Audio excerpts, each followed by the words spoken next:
Show us the edge. Yes. The chip on the shoulders, the fight and the passion that comes from within. Whoa. Try to win on every level. Yeah. Expectations high. Gotta show them you can fly. Play harder, better, smarter. Baby, put the league on notice. Show me the edge, yeah. Play with the edge, yeah. Show me the edge, yeah. Play with the edge, yeah. Show me the edge, yeah. Show me the edge, yeah, yeah. Whoa, and see the walk of shame enough. Wanna see the walk of winning, time to come up and bring out the outdoors. Don't every play, every possession. How bad you want it, love, you want it all. This ain't a blood of love, built for something greater. Attacking all obstacles, coming for the ring, my precious. You got the juice, the will, the heart, the fire. Show them the proof, show them the it shall be done. Show me the edge, yeah, yeah, yeah. Play with the edge, yeah. Show me the edge, yeah.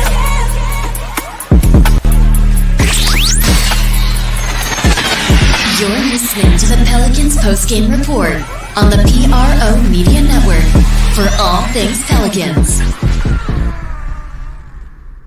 For all things Pelicans, you're now tuned into the Pelican Postgame Report. Much love to the fam. Much love to the flock. We up in this thing. Recapping the Pels loss to the Boston Celtics, man. Unfortunate loss. Pelicans beat by the Celtics 104-92. Unfortunately, you know, that's just beat Celtics. That's just absolutely that's what we wish had happened. But you see, what had happened is some adjustments were made by the Celtics, and guess what happened? A goddamn loss in this thing. And it's unfortunate because we had the lead on this team in the first matchup, and then we kind of let them get off the hook this time around. You know, we couldn't get them. And like I said, you can't have an 11-point third quarter when you only score 11 points. You can't have that type of quarter that happens, man. So shout out to the fam, man. Listen, man, we in this thing, man. We appreciate each one of you guys for do me a service and hit the like button, hit the subscribe button. By all means, feel free to share the show on your social media feed, man. Listen, this is unfortunate, man. This is unfortunate loss right here. Pelicans go down 104-92.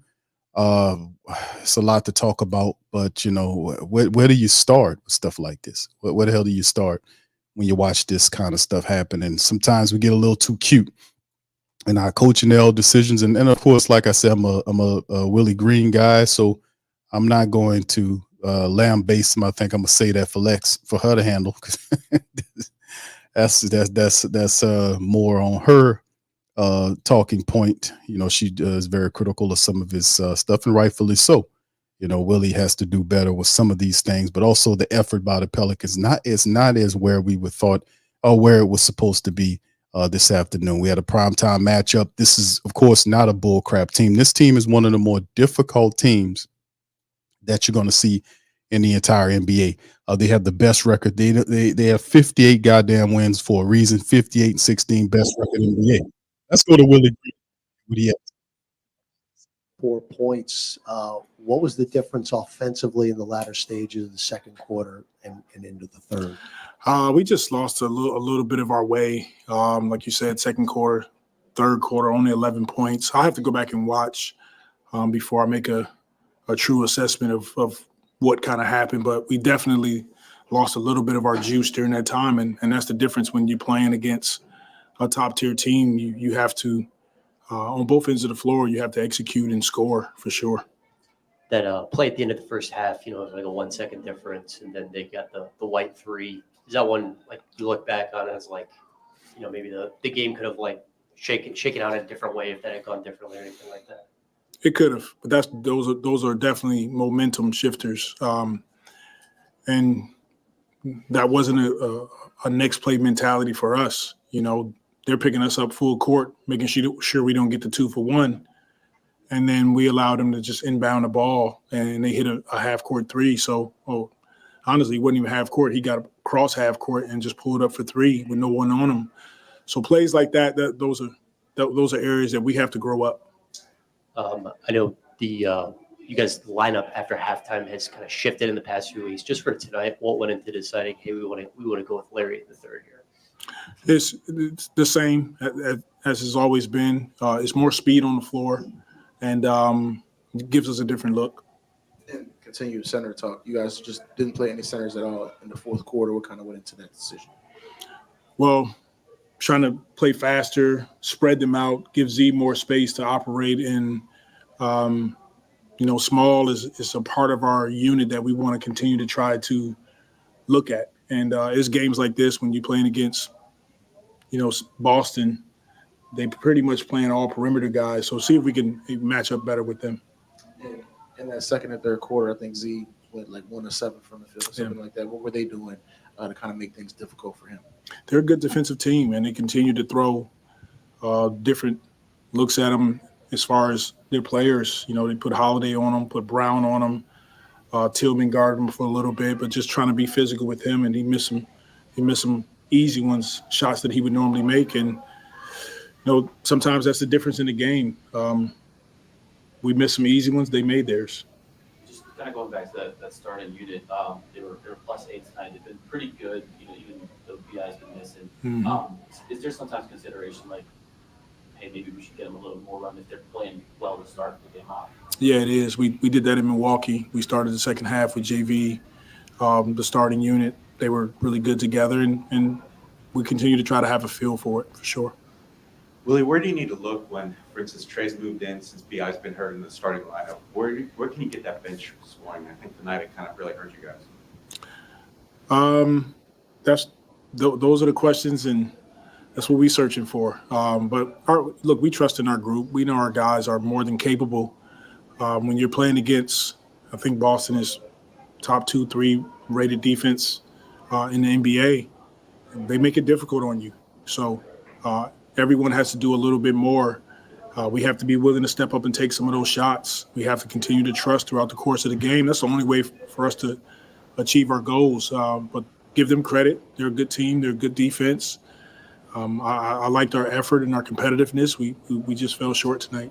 Just kind of bigger picture when you measure yourself up against, an elite team like Boston, where you feel like some of the steps y'all need to take to kind of get to where those guys are. I feel like we're right there. And we all have to remember we're missing 20-plus points in our leader in assists, plus Jose. So you add those guys into the factor, and that helps us out for sure. How would you kind of assess these first 3 games home stand? What are your thoughts about this? These are playoff-like games that we relish. And, Oklahoma, Milwaukee, Boston, all tough teams. And they all came down to, execution. Pretty close games. Tonight got away from us a little bit, but we battled back. And this is what you want. You want an opportunity to play against the best teams and see where you stack up as we continue to prepare. Last time you guys played Boston in Boston, Joe Mazzulla talked about the law of averages when it comes to leaving certain guys open. Every team kind of does that to an extent, but when they're kind of playing off some of your guys as aggressively as they do, what do you guys have to make sure you're doing offensively to keep getting good looks? We have to be willing to, and I spoke to our guys about this in the locker room, we have to be willing to trust our work. Our guys work hard, be confident in it. And that doesn't always mean shoot. Sometimes they're in rotation, and because they're helping off somebody, and when the ball touches you, it's a 0.5. You got to make a quick decision. That's drive it, shoot it, move it, and then the dominoes fall from there. And so those are areas that we will continue to grow in. Willie, I think Zion set a new career high for minutes played. Is he at that point where you no longer have to worry about him, how much run he's getting out there? Yeah, he is. He's in phenomenal conditioning, and we still want to be careful. 40 is probably a bit much, but tonight we needed to ride him a bit. Thank you. Thank you. All right, that's Willie Green, man, and uh, his philosophy. He spoke about the switch off philosophy tonight. That really hurt the Pelicans, man. I mean, it's okay to have multiple philosophies that you interchange. I mean, god damn, man, I thought that's what the game of basketball was about, interchanging, being able to adjust to what the other team is doing. And Boston just they just did what they did, man. The Pelicans had this game that should have been the matchup where the Pelicans came out and beat this team, and we let it get away. We let it get away. But he listening to Willie, man. I hear you with the switch all, bro, and it's a lot of positives to that. But in the end, the Celtics really abused that switch all philosophy tonight.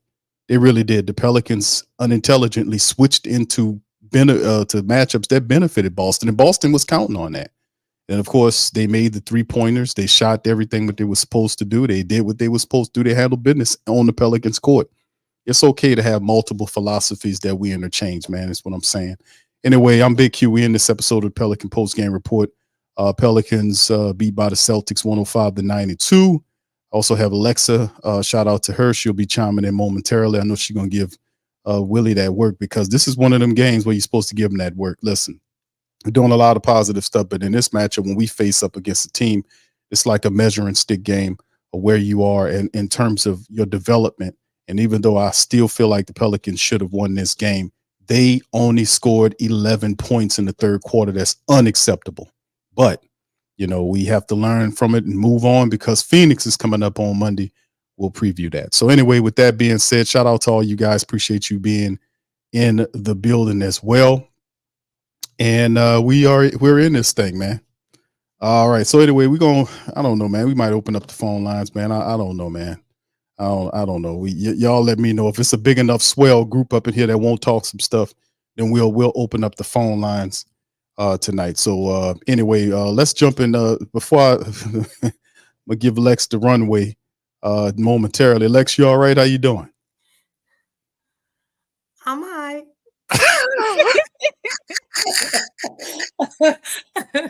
All right. Okay. All right. I hope I was convincing. Well, a little bit. That's why I bust out laughing. All right. So listen, I'm gonna give Lex the runway, because I know she's ready to land.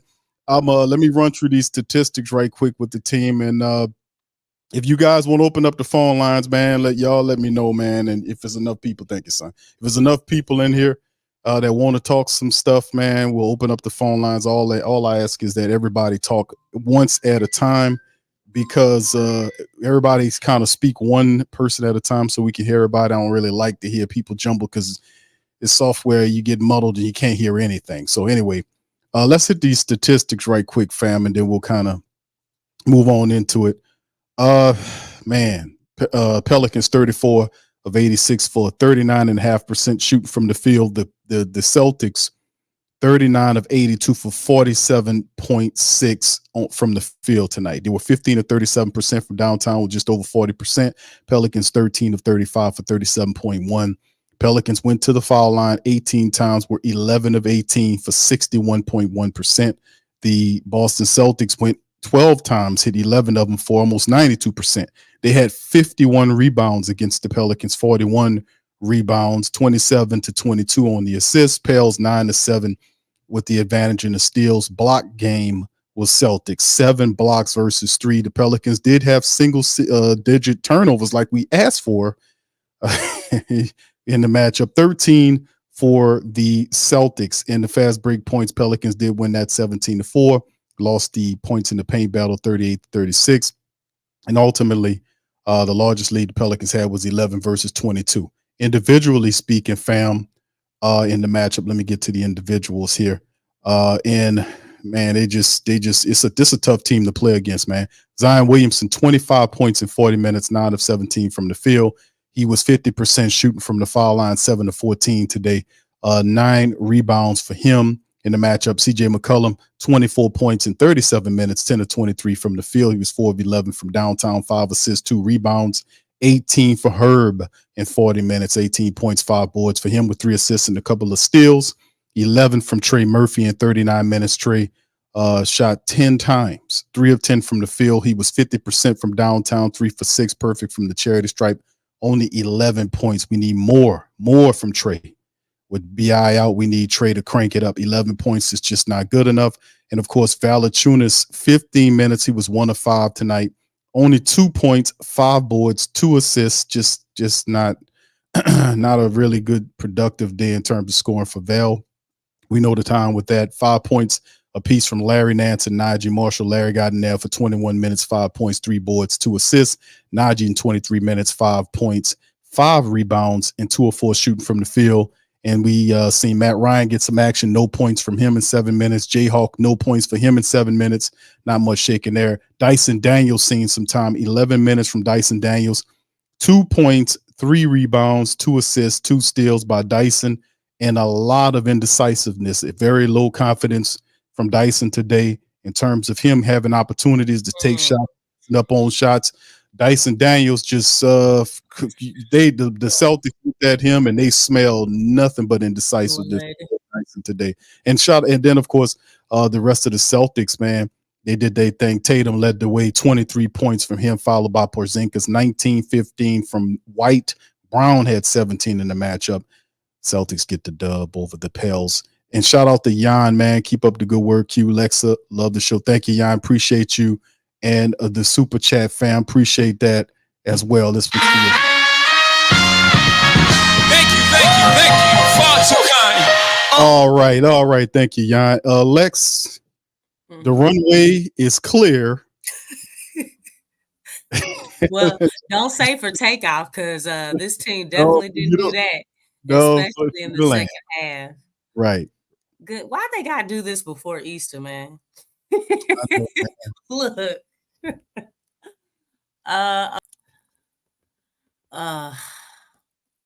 These freaking Pels.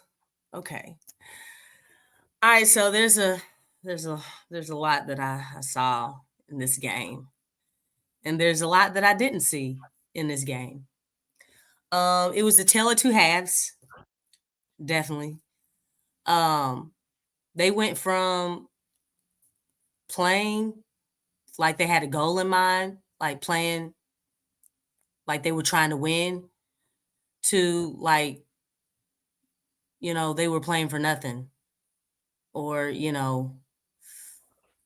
they were playing to lose, which is a huge like just gap as far as just the way that you play. I don't know what happened between the first half and the second half. I know at the end of the first half, at the end of the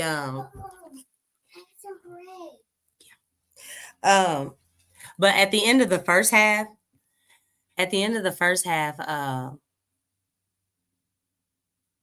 it was Derek White. He shot that that half court shot. Right. I was really concerned about that shot. That shot really bothered me. It really bothered me. Because of the way it happened. It was almost like a momentum shift. Now, I know we've experienced that before, but that was really on my mind. Like, that was too wide open. And it was almost like it was just too wide open. There was nobody on them. They were trying to argue a call. And it's like, hey, dog, y'all got to get back on D. Like, you got to get back on defense. And I think it might have been McCollum's assignment. But I know Larry Nance, he didn't help because he was arguing with the ref. And I think, CJ had some words with the ref as well during that time. But I felt like right then and there, that was kind of like a momentum shift. But in that first half, that was like a first round in a boxing match. It was a first round. The Celtics discovered something. You know what they discovered? They discovered Porzingis. Mm-hmm. Everything was going through him. Once they started really focusing on him, it changed everything. They started using him in pick and rolls, something that the Pels don't do on a consistent basis, which I don't understand that at all at this point when the league is just full of, that's one of the main plays that, the whole league runs is pick and roll. But they were doing pick and rolls with Porzingis, and it was a mismatch. They were playing on the mismatches with Porzingis. He always had an extremely smaller guy, with the exceptions of maybe Herb. But they were looking for that. They were playing into Willie making those switches. And remember, Big Q, I said on the other day, I said that it's not good that the team always switches. That is not good at all. Like, sometimes you have to go to the hedge and the hold. You have to fight over the screen, because a team like Boston, I think they're the first team that exploited those switches like hard. They exploited that to the T. They dissected it and just ripped it apart. That killed this team in the second half. They were hunting for Dyson Daniels. They were hunting for CJ McCollum. They were hunting when Jayhawk was in there. They were hunting for him. But they were really, really hunting Dyson. Dyson played way too many minutes. Like, I can't believe Willie Green had that dude in there just coming off. I know he was down in G League, and I know he's healthy. But the thing is, you're going to rev him up. You're going to ramp him up against the Boston Celtics? Are you kidding me? Like, that was not smart at all. That was not wise at all. He clearly was not ready. He was too skittish. That dude was timid, and he was not a threat out there. He was not a threat out there at all. That dude, Jessica, that dude was scared. I mean, he was pump faking by himself. He was just pump faking, and there was nobody around him. Like, dog, what are you doing pump faking and nobody's around you? Shoot the ball. Like that's really bad. And and you telling me Willie Green did not see that? If you see that a player is playing skittish like that and playing scared like that, dog, you got to come out. You got to come out. I don't care how good a defense you're playing. You have to take that player out. You can't play this game skittish. This is not the time to play skittish, Big Q. I know it's Boston. It ain't time to play scared. The player. And you playing a dude who's coming off an injury and he's playing skittish? No, Willie, no. That is bad. That is bad. And you kept him out there. You're going back to, are you on the Pelican side or are you on the Boston Celtics side? Because when you left him out there, you left a player out there. This is his first pro game back off of his surgery, injury, however you want to look at it. And you kept him in there, and this dude was hesitant to the fullest. You saw it in his eyes. You could smell it in his breath. You could see it in his movements. You don't think Boston saw that? Everybody else saw it. You can't be that delusional. Like, you have to. That was poor. That's the poorest coaching I've ever seen. The poorest. Now look, I've been recognizing Willie. I've been recognizing him, but the thing is that, again, I always say that, yeah, I'll recognize him for that night, for that game right there. But the thing is that we're still not seeing the C word for Willie Green. He stated in his presser, guys got to trust their work. Willie, when are the fans able to trust your coaching? Because when you're put in a position where you have to coach, the team doesn't do well. As long as the team is blowing a team out where you have to do minimal coaching, that's when we win. I don't know if you all have noticed that. When Willie is not in a position where he really has to coach, that's when we win games. Because the thing is, it's like when there's pressure is on, when we're facing a really good team that is very strategic, that has experience, and they know exactly what's going on, we never address the issue. He kept switching. And I know, like, I think obviously it's to the point where Willie's going to do what Willie's going to do. I understand that. But the fact that he kept Dyson in there, and I think it's safe to say that everybody saw that Dyson was struggling like bad. That dude was struggling. You kept him in too long. Those were wasted minutes. Those were dead minutes. And look, I know you said Dyson had 2 steals. I know you told me his stats. You know what? I don't care about his stats, because the thing is the fact that he did not take those shots, that he was not confident with those shots. Those were dead minutes. You have to be a threat. And I've said that. This team as a whole has to be a threat. That's the only way this can really work. I mean, obviously, we expect Zion to do what he's going to do. CJ, he's been doing Portland CJ. But the thing is that we still have to have our other guys. We have to have them as threats. Because look at what Boston did. They basically were like, hey, who's the smallest dude out there? We going to pick on that dude. We going to pick on him. We going to go after that dude. Even when Dyson wasn't even in the game. You had Herb, you had Trey, you had Zion, you had Nance, you had CJ. Who's the smallest guy of all of those guys?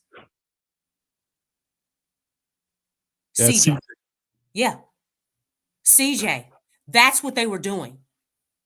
They were basically bullying the smallest guy on the court. And look, Dyson is one thing, but I say this all the time. Every game has a vibe. Every game has a flow. Every game has its own identity. Willie Green, you cannot start Larry Nance in the second half every single game. You know, I know that that's your one-trick pony of an adjustment, but that was not it. The Boston Celtics were doing to the Pelicans what the Pelicans should have been doing to them. The last time we played Boston in Boston, what happened in that game? Yeah, we gave up we had the lead, and we had that collapse. That was the collapse game. The Pelicans were killing them on the inside. They were dumping it down to Zion. They were dumping it down to Jonas. Jonas didn't even play in the second half. Mm-hmm. I know he played, but he didn't play, if that makes sense. You didn't play him. Like, I feel like that second half was total support of what Boston wanted to do to the Pelicans. It was total support. Mazzulla, dog, hey man, you got our full support. You got our full support on beating us. How can we help you? How can we help you beat us? Let me give you the tools. Let me keep switching. I'm gonna take my big man out. I'm gonna take JB out, and I'm gonna put Larry Nance in. Yo, I'm gonna give Dyson Daniel. I'm gonna give him more minutes. I'm gonna put this scared player out on the court against, basically, according to their record, the best team in the NBA. I'm gonna put this scared player out there on the court, and y'all just sick 'em. Y'all take your pit bull and y'all sick 'em. Yeah, he was. Yeah, Lex. He That was. He was definitely a dude that was. He made a couple of assists and a couple of plays, boy. But when it I came don't down, even care. you don't want to hear that part. His scaredness of shooting the ball hurt this team. And It- I really don't blame Dyson because Dyson, he has been skittish all season, but he's coming off of an injury, man. And you're playing him against one of the top team in the East.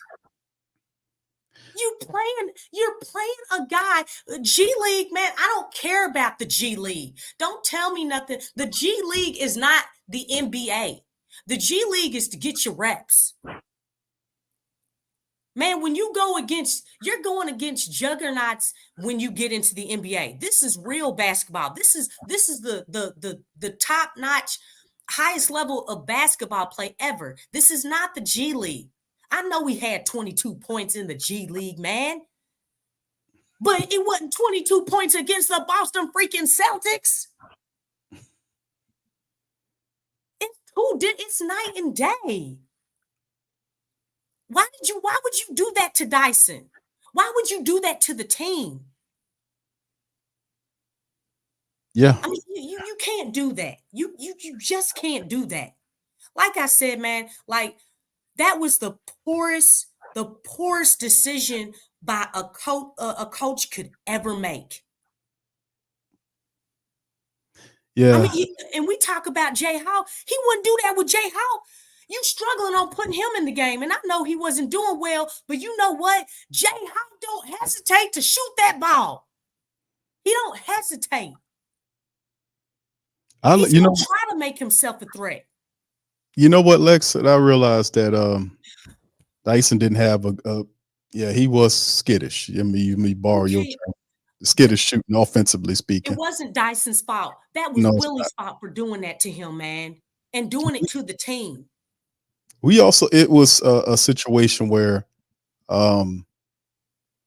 it's just at some games you can see the small ball lineup there, but Willie Green is he's not going to relent from that philosophy. It's like he has a one-track mind. He believes in that. He's on defense. Dyson is a defensive player, and his default is defense. And I know, Dyson didn't lose this game.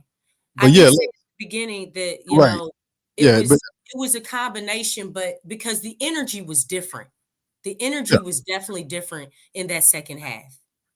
Yeah, man, they put up the Pelicans only scored 35 points in the second half. 35 points. That's awesome. So I mean. And they had the third quarter was the 11-point quarter. So I mean, the bench has to step up, and we know we're down. Jose Alvarado, we're down. Bi, we're down a couple of guys, some of our scorers and energy guys. That's why you're seeing a guy like Dyson Daniels, Willie rolls him out there. But at the end of the day, man, it's just I just look at Willie, the switch all stuff in Boston just abused the hell out of that, man. They did. They that's the first time that's happened. And that's been a concern because it's like, dude, you can't switch everything. You can't always switch everything. Sometimes you have to fight. Even against the Bucks, they didn't switch everything. There was a few plays where, I told you, Zion, he hedged. And they went for those traps. And then he relinquished and recovered back to his man. Sometimes you have to do that.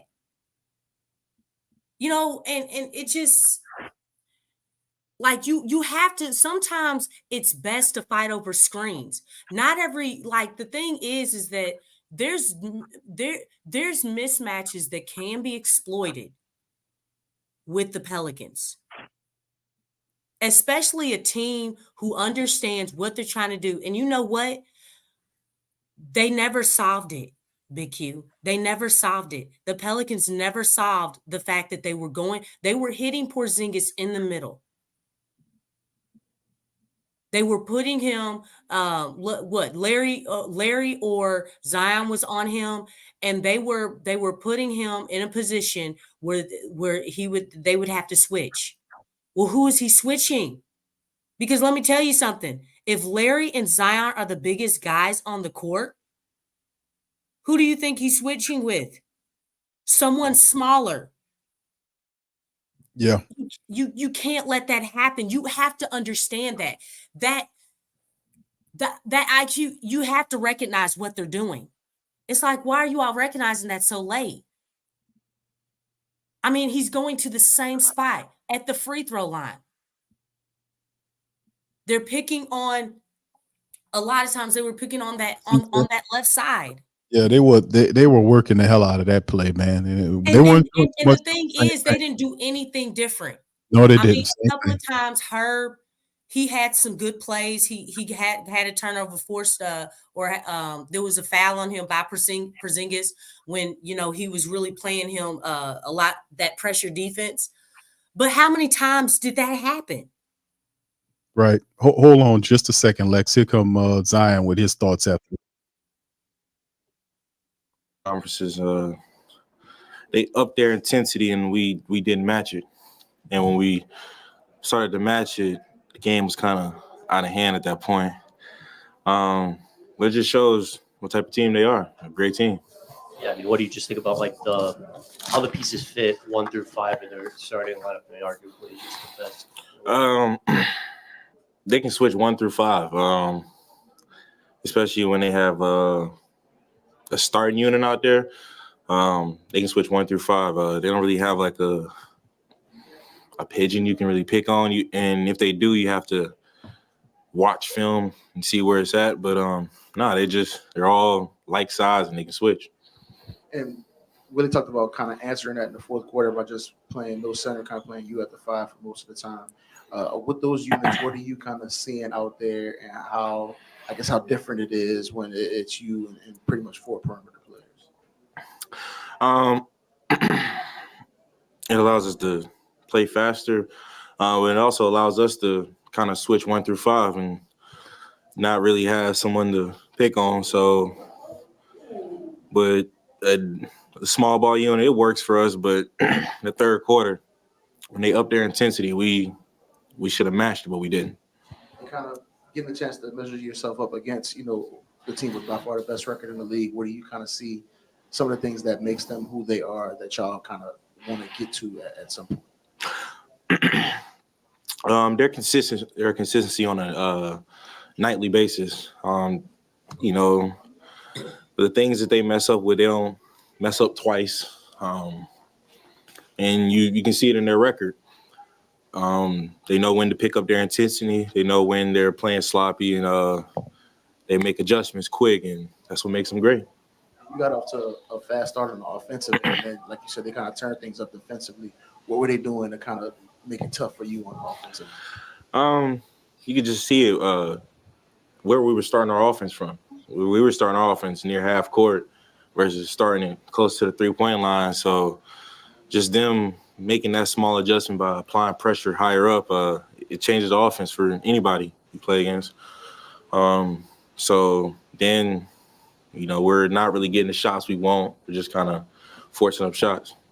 Their coach talks about the law of averages when it comes to just leaving guys open from 3. I know every team kind of does that to an extent, but it seems like the Celtics really, really hone in on a couple key players, and they're just going to live and die by like if they're hitting shots. Just what do you make of that kind of like defensive strategy and just sticking to that aggressive of a game plan, just no matter, even if the guy's hitting? I think that's just the mindset of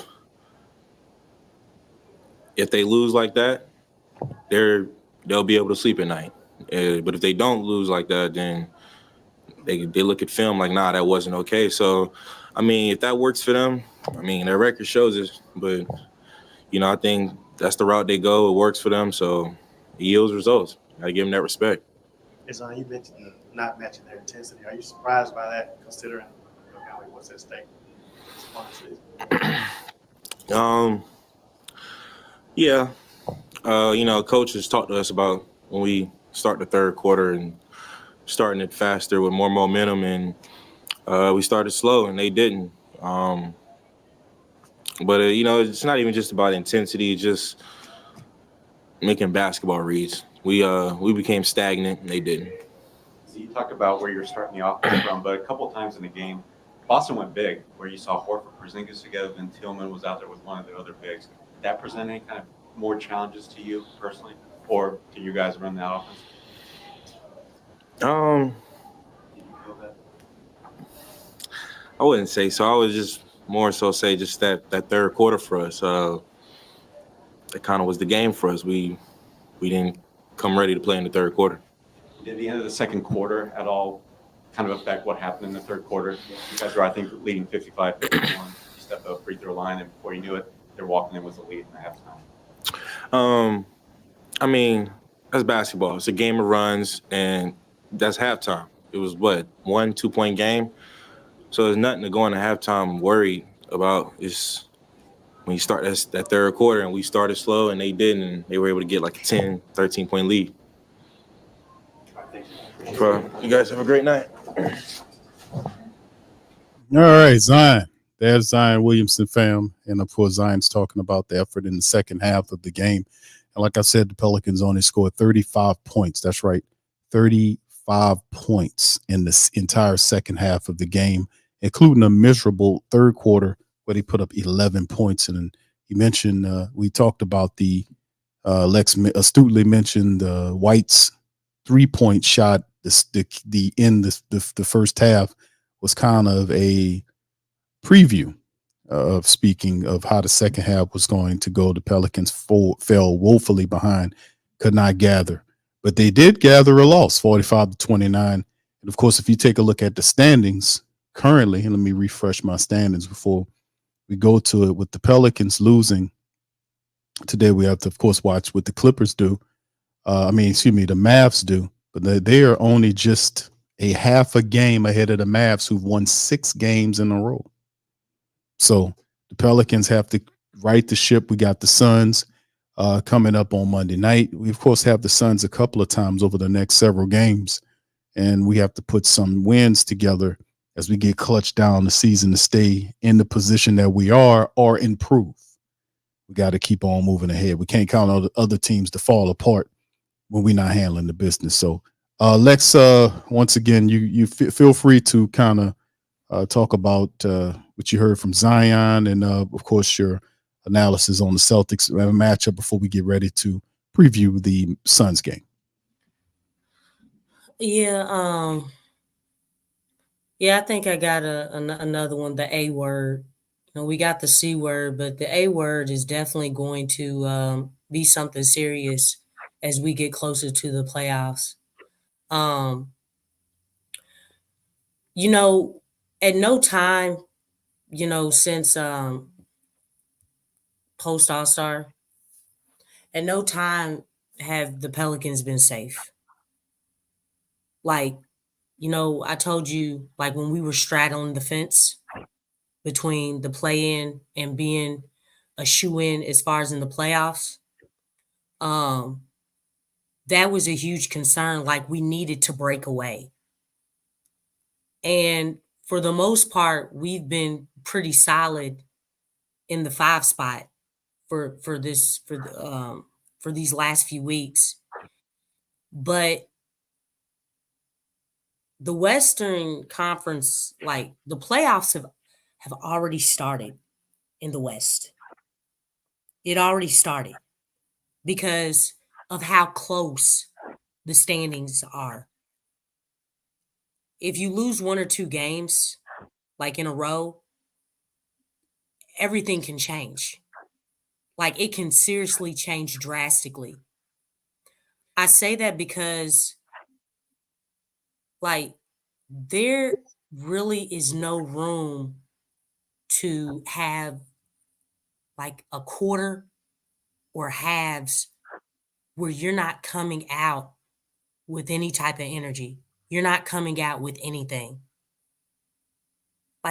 Guys, do you all understand the situation? You got to understand what's going on here. You can't take half of the game off. You have to play. Everybody is trying to improve their position. Somebody's trying to get home court advantage. Everybody's trying to get everybody's definitely trying to solidify themselves in the top 6 because that's a shoe-in in the playoffs. Like games like this is it's like Jay Carvel said, it's unacceptable. You can't do this. You have to give yourself a chance. If you don't give yourself that chance, you've already lost because definitely these other teams, they understand the level of seriousness of this. They understand this territory. The Celtics, I think they've gone to the playoffs like every single year, like since Tatum has been there. And for the most part, they're playing with the same core. Their core has not changed. They've added better pieces. Like when you're looking at teams like that and have the experience, have championship pedigree, you can't have a game like this of a tale of two halves, like an 11-point quarter, third quarter at that, coming out of the half. Like, what did you discuss? What did you guys discuss? Like, what was the? And I'm really interested. I mean, we said that like earlier in the season, like when we were really struggling consistently coming into the third quarter. What are y'all talking about? What are y'all talking about? All right, guys, looks like we're in a good spot, we got a nice lead, even though they didn't have a nice lead.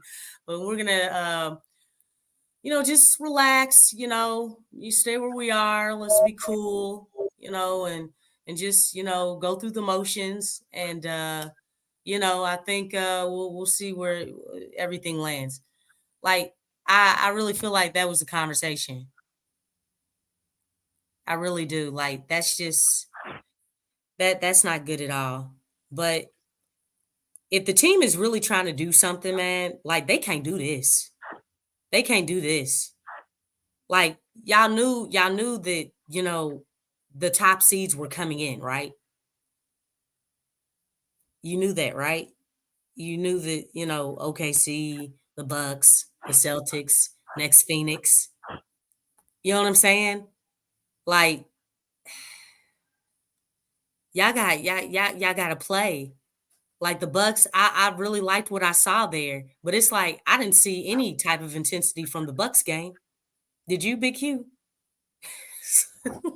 No, it wasn't. He went in the opposite direction. I'm like, Yeah. no, we need more of what you all did in this game. This was good, but let's go to a whole nother level. Why did you go backwards? Why did you go backwards?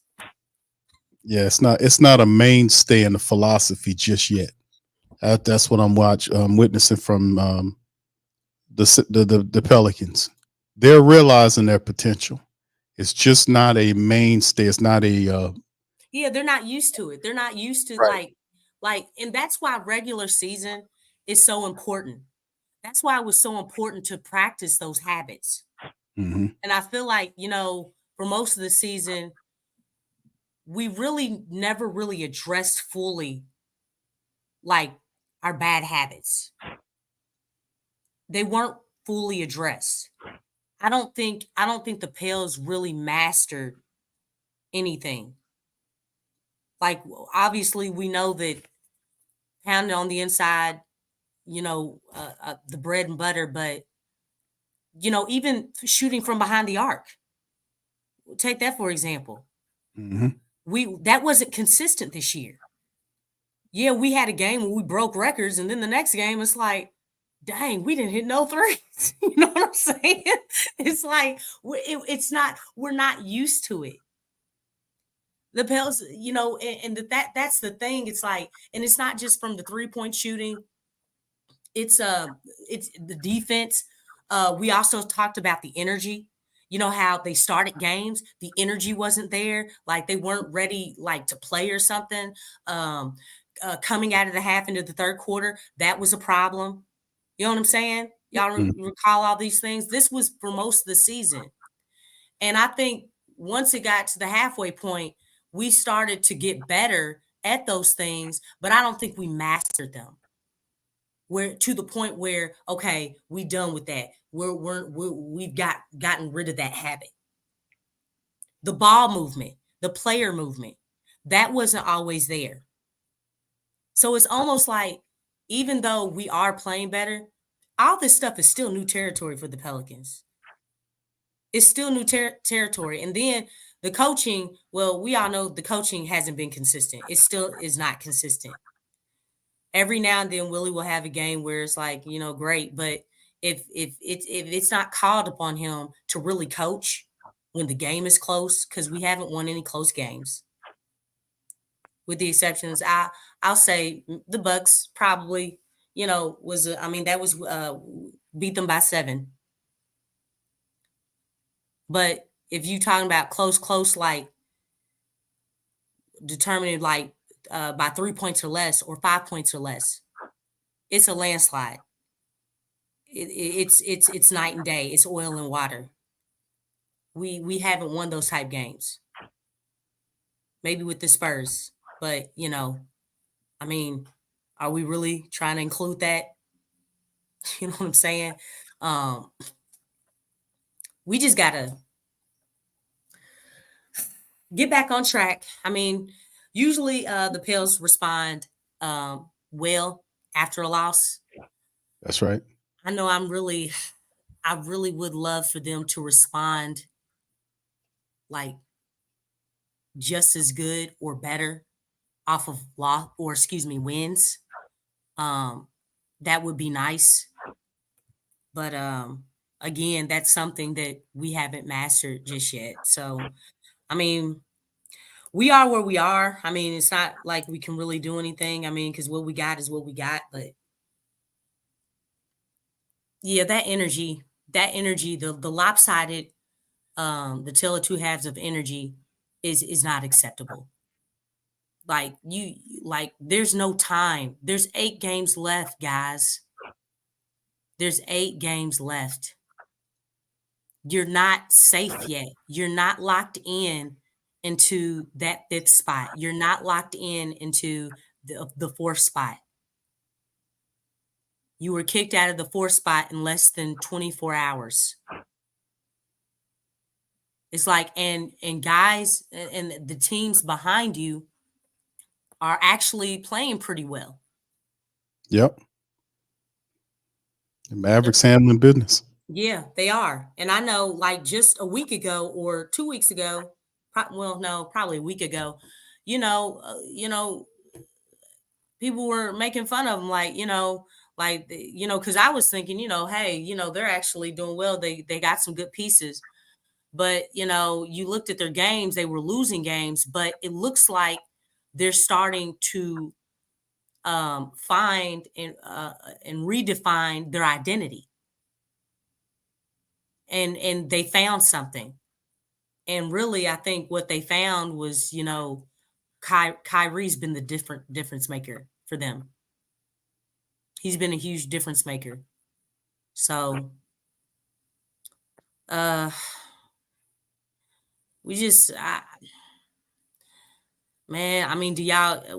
y'all trying to do? What are you trying to do? You know what I'm saying? Are you, because that lackluster second half was awful. It was just that cannot happen. Cause I was looking at them, I was like, man, shoot. Did I just waste my time watching this game? If you all were gonna come out and play like this, you can't come out and play in the first half like with energy, and then the second half, it's like, okay, what happened? Is this a 24-minute game? Did it go from 48 minutes to 24? Not just the points. Just the points, Lex. Just the points, 34 points. That's pretty much how it went in the second half of the Pels. Oh my gosh. Yeah, it was not a good effort by the Pelicans, and of course, a lot of people and see that in there we still have some games left, but a lot of times when we talk about some of these matchups, we look at the fact that you want to see how your club measure up against the best team in the NBA record wise, the Boston Celtics, 2 games off of 60 wins on the entire season. That's incredibly difficult to do. And they are doing it. They're well coached. They play really well. They're experienced. And you want to see how far the Pelicans have progressed in their development, matching them up against the Celtics. The first game, the Pelicans had it, but then again, saying they had it, they never really had it unless you get the dub. They let them out the building the first time around. This time around, the Boston Celtics did what they were supposed to do. They're more intelligent than the Pelicans in their schemes. They were able to take the switch all system and abuse the Pelicans with it. They just kept doing the same thing over and over again, and the Pelicans couldn't adjust to stop them. They were knocking the shots down. The Pelicans wasn't knocking the shots down enough to stay in pace with them in the third quarter. They created some space. They created some space, Lex, and after that, it was over with. But see, that's the thing that I'm talking about. Like, it's a measuring stick game, and the Celtics swept the Pelicans on the season. So it shows you where you are in terms of your development against one of the NBA's best teams. So unfortunately, we handled the business against Milwaukee. That's fortunate. Unfortunately, against the Celtics, the NBA's top team, record-wise, swept on the year. So I know you want to say a few more things, then we'll kind of move over to the Suns matchup because that's coming up on Monday, and the Suns are going to be coming off of a loss to Golden State, not Golden State, to OKC, where they got it handed to them, and now they'll be facing down the Pelicans on Monday, trying to see if they can get a W. So this is going to be interesting, all within the same space. But go ahead, Lex. A few more comments. I know you got a few more before we kind of move on in. Yeah. Only thing I want to say, like, last time we had our stream, I said that, facing this team, because they were the Celtics, they were coming off of 2 losses against the Atlanta Hawks. And one thing that I saw, because I did see a little bit of those Atlanta Hawks games, they wanted it more. Yes. Like their best player was DeJounte Murray.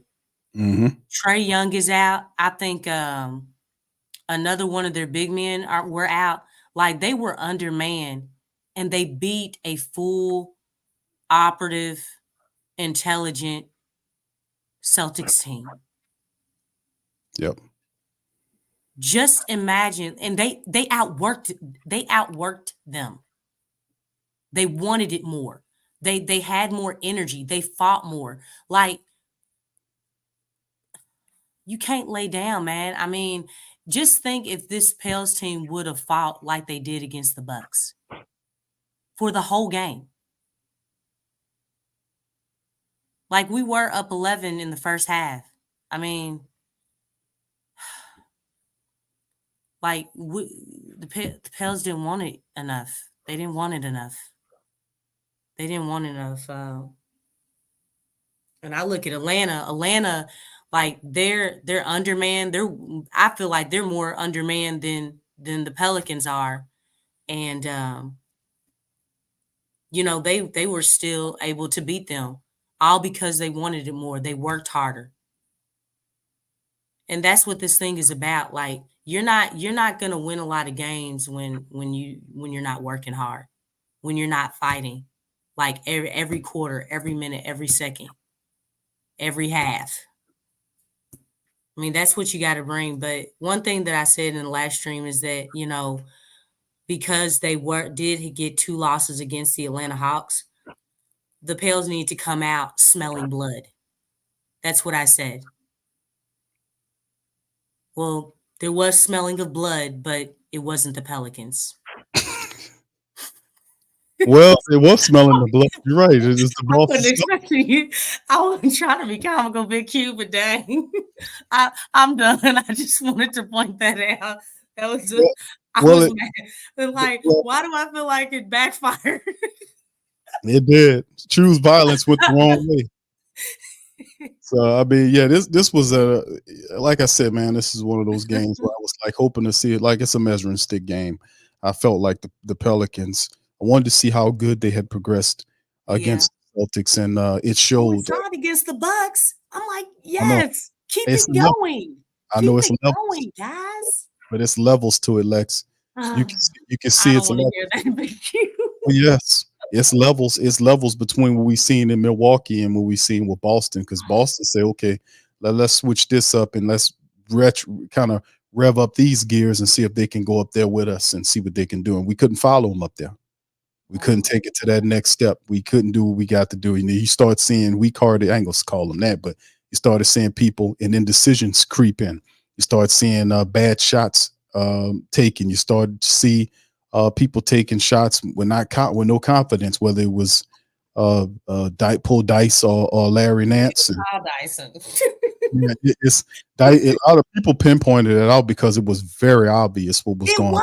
That's why I'm like, why did he take him out? Oh my gosh, that's bothering me. It was really obvious. And he was like, Pitbull, sick him. You know what I'm saying? Like, what? But the scheme was designed where that happens, though, because they knew that let me take your decision makers, or let me take these difference makers out of the mix. And if this guy could beat me doing that, then I can live with that. But you won't do it. And that's exactly what happened. They couldn't do it and they wouldn't do it. And they test their hearts tonight. And I mean, today, and the Pelicans ultimately they fell short. But in the end, we have to learn from this and we got to pick it up because Phoenix is coming to town.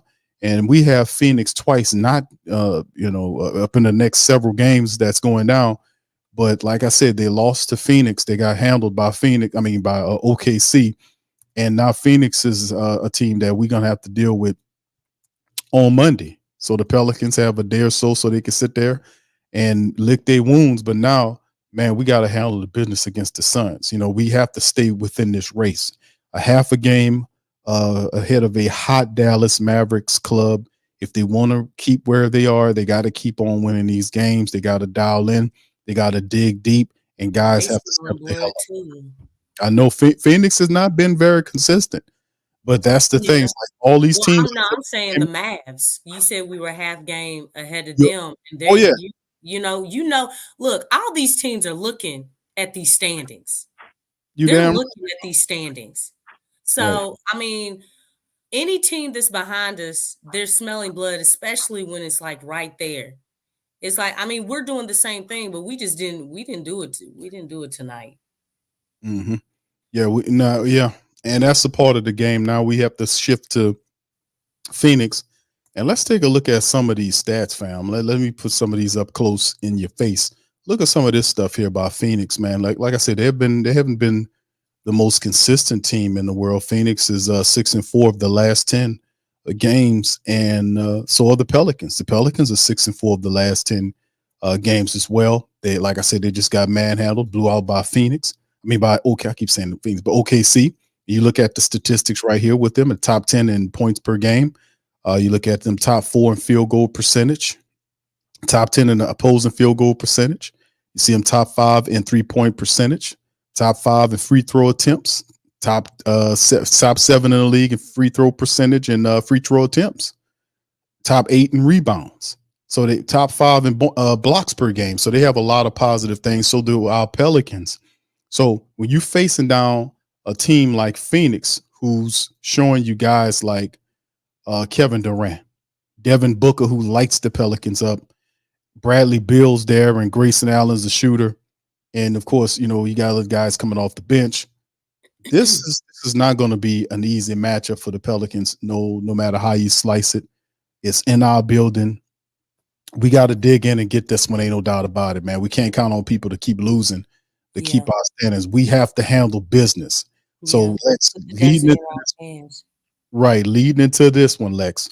Let's talk about how we get this one. How do the Pelicans make the sun set and we get this dub? What we need to do here? You know what? I want to explain something. Why I always say energy. I hope you all realize that I've been consistent in saying that like every game. Like that is literally the foundation on what you need in order to beat a team. And you can beat a good team, even if you're undermanned.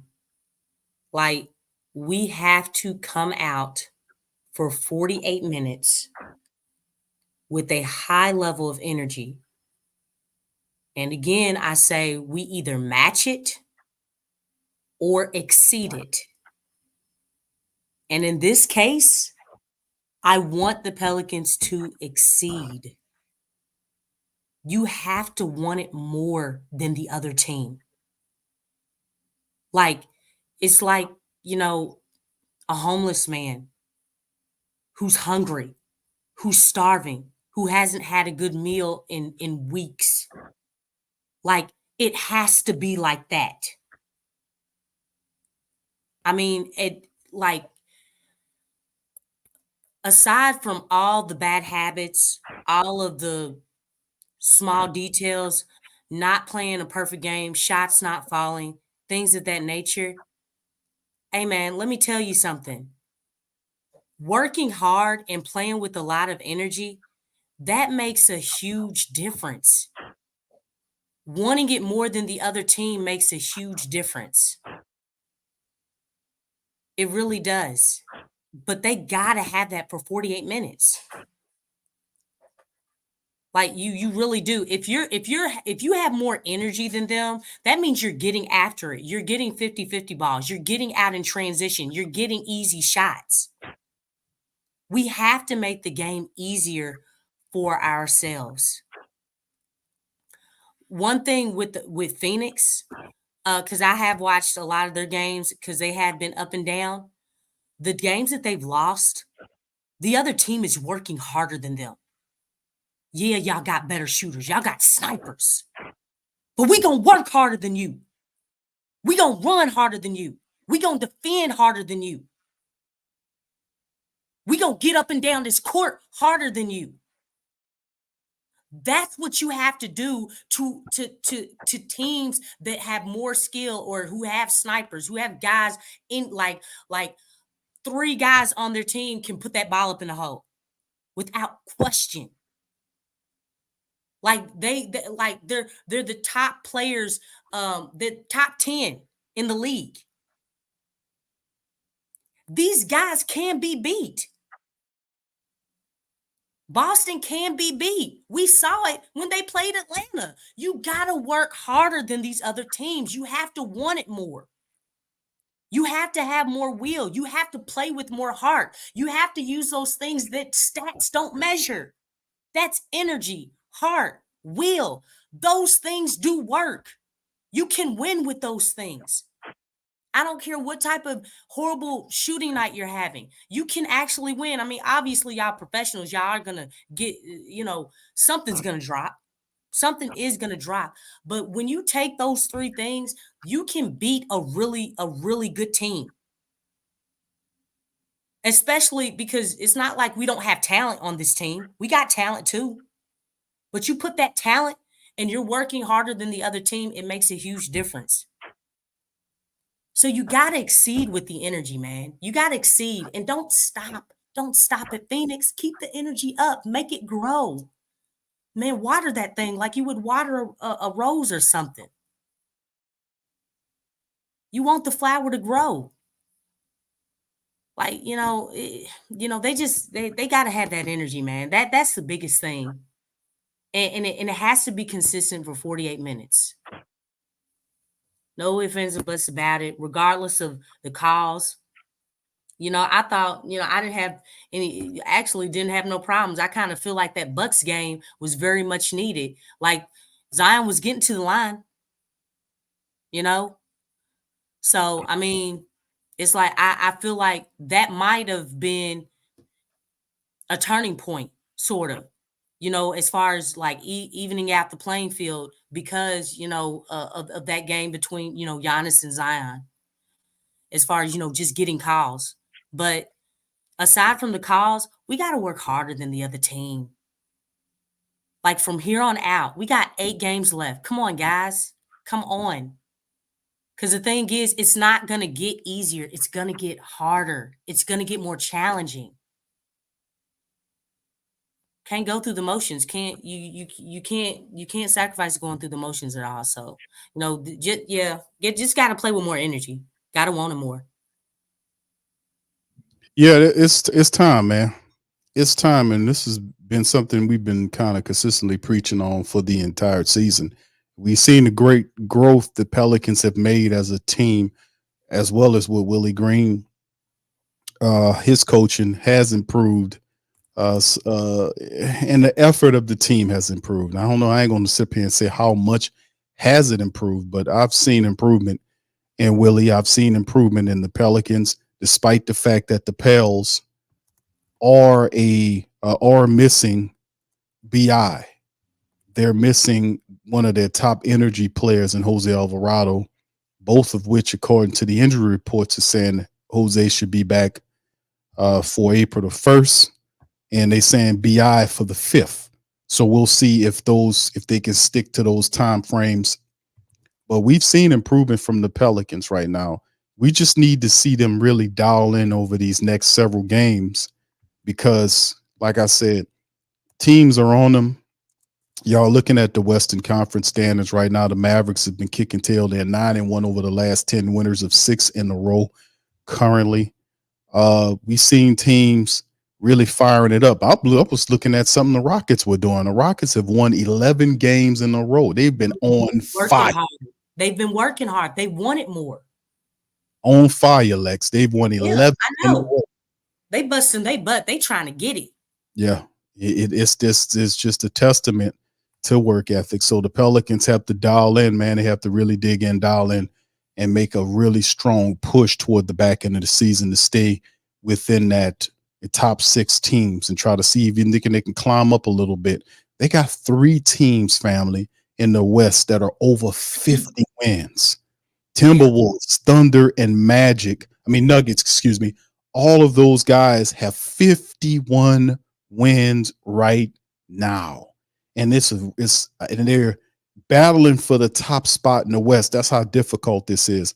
The Pelicans can dig in. Perhaps we might not be able to catch some of those teams in 1 through 3, but we can kind of delve in, dig in. Perhaps we could kind of catch up with the Clippers and push them down to gain some kind of space right there. But anyway, shout out to the fam. I appreciate y'all being in the stream. Y'all hit the like button, hit the subscribe and the share buttons, man. Listen, shout out to my LSU women. They won today. They were able to get a good victory over UCLA. They now go up against Caitlin. So that's going to be a rematch of last year's national championship. That's going to be on Monday. So shout out, even though the Pelicans couldn't give me a dub for this holiday weekend, LSU, the women took care of business. So shout out to the Lady Tigers. Big ups to y'all. And Coach Kim, stop worrying about them damn articles they write and them hit pieces coming out right now while y'all playing. Stop worrying about that, man. Focus on the basketball side of things. Come on, Coach Kim. I love Coach Kim. Coach Kim, stop worrying about that, Coach Kim. Thank you. Mm-hmm. Stop worrying about Stephen A. and Kendra Ferguson. Oh, no. Stop reading those articles. you know, come on now, Big Q. You know you got in. No. I got to get after that. I was like, what? I was letting them make it for years, but see, right now what I'm saying about Coach Kim, she don't need to be worried about that because she need to focus on getting the girls together, making sure they play strong and moving that ahead. And if anything, use that as momentum to propel them further. But she don't need to be commentating on none of that stuff. Leave that to people like me. I was listening. I did listen to it. Like me. Then I stopped. I was like, okay, the Pelicans just lost. I mean, I get it and everything, but it's like it's not the first and it's not the last. It's just something. Focus. Just lock in more on what you're trying to do. But this has happened many a times before. We know it. So, indeed, shout out to the Lady Tigers. Just shout out to the flock in here, man. We're gonna bring some guys in. We got Jay Black on tap and DJ. If you guys want to chime in, please feel free to hit the link in the chat. We won't be going extra long and all this kind of stuff here because, tonight, I got some stuff I got to do. But in the end, we're going to talk about some Pelicans. So we're going to let the family members in. Please, everybody talk one at a time because it gets really muddled and people get stepped on. You can't really understand what they're saying when everybody's trying to talk at the same time. The software just don't do a good job with that. So anyway, let's bring in a few family members. Jay Black is welcome on in as well as DJ. Jay Black, DJ, welcome on into the show. Yep. What's going on? You're a little low there, DJ. Jay Black. You can hear me, right? Jay Black, Yeah. you got the floor, bro. Oh, I can hear you a little deep. You got it. Yeah, your mic is low.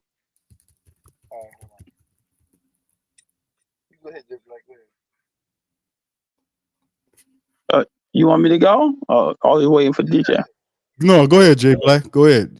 Oh, so this game was this probably was like the hardest loss I looked at, like, because I look at this as the best team, and I think we kind of, I thought we matched up good with them, but then when I started seeing a lot of things, it was a lot of things. First, we came out strong. We wanted to win the game, and that coaching decision Willie did with putting Dyson in, that probably was the worst move he could have done at the time. He did that, but it wasn't bad at first. After Dyson missed his, I don't know, he did a pin down three. He tried to shoot it. He missed it. They both fell short. Then he started getting wide open passes, and they was like, oh, his confidence went all the way down, and it was like a 4-on-5 on offense. It was like terrible. And then they started getting back in the game. Now, we still was playing good. We was playing good. We was getting, it was back and forth. A lot of the first half. I think it was that second quarter when Dyson came in and missed them 2 shots, and his confidence lost. He lost his confidence. He played scared after that. Then he wasn't looking at the basket. But after that, the end of the second quarter, those free throws, Zion missing those free throws. Oh, that was a big thing. To me. He missed, I believe, 3 in the last, and in the second quarter. He got a tech on Jason Tatum. Trey Murphy made the free throw. Zion came down there, got fouled. He missed both of the free throws. Then Zion, I believe, got back to the line and made one and missed one.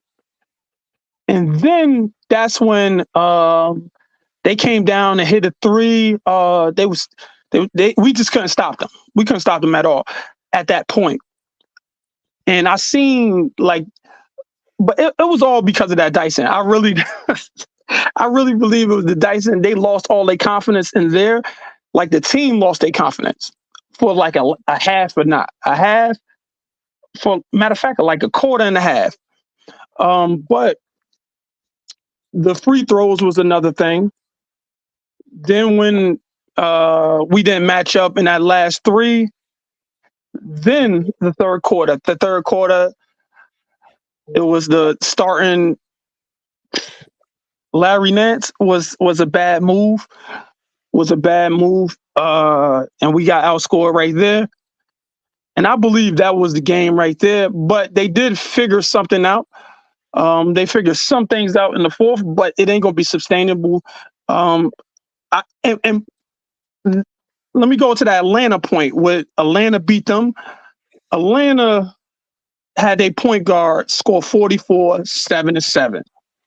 If our point guard could give us that, if CJ could give us 44, 7 and 7, then we could beat the Celtics. We ain't getting nobody scoring 44 and 7 on them. Like, he is a clutch 3-pointer or something in overtime to win. I don't even know if that was, that's here on there.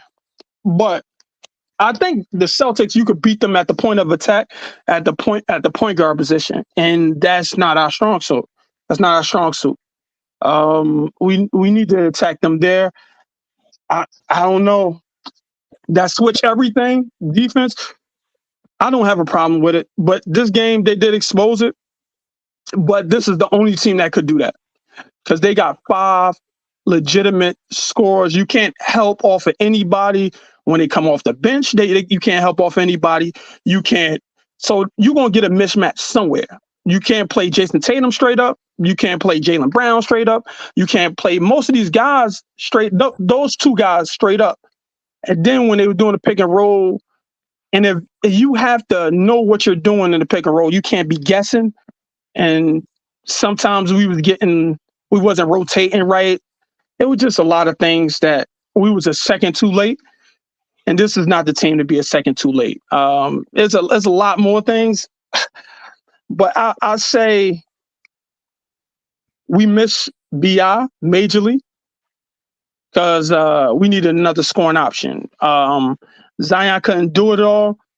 They started being extra physical with him, and that's where conditioning comes in. And he just couldn't just keep going on, and it was just kind of downhill.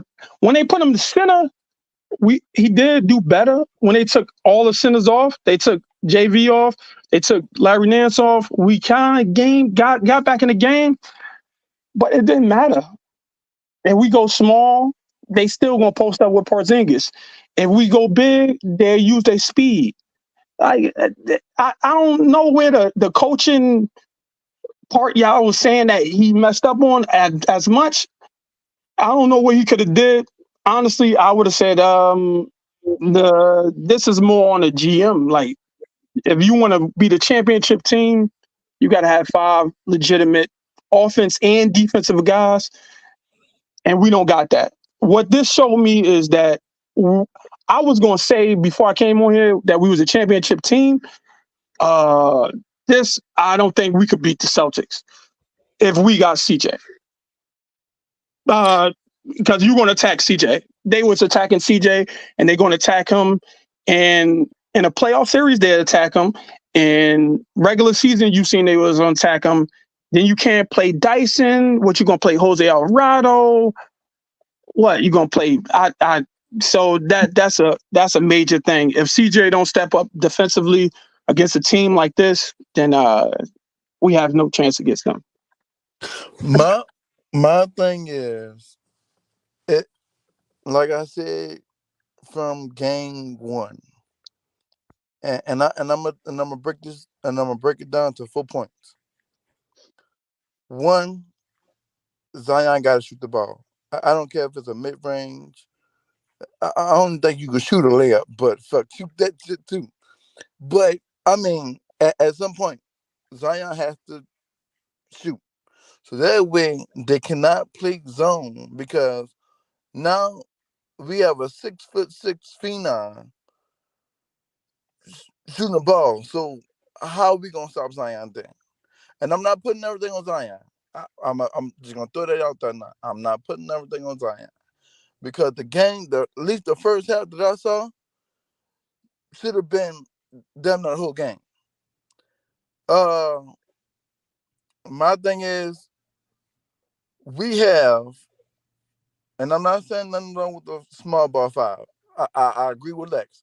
The small ball is not gonna work all the time. So what my thing is, if you don't trust JV, and Larry can't do it all by himself either. Too small. Exactly. So you have no, I mean, it depends on if you want to count Robinson Earl as like a small, no, you can't count him either, because he's the same thing as Larry. So I'm counting him out too. My thing is this: put in Cody Zeller. He has playoff experience, same thing as freaking CJ.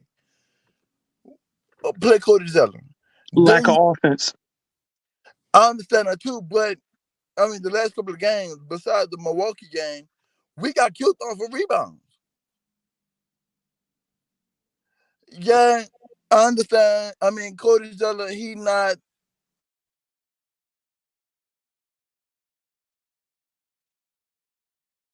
All right, DJ, we lost you, man. Yeah, I can't hear him. JV had less minutes than in the past 5 games So why not try something different? That's all I'm saying.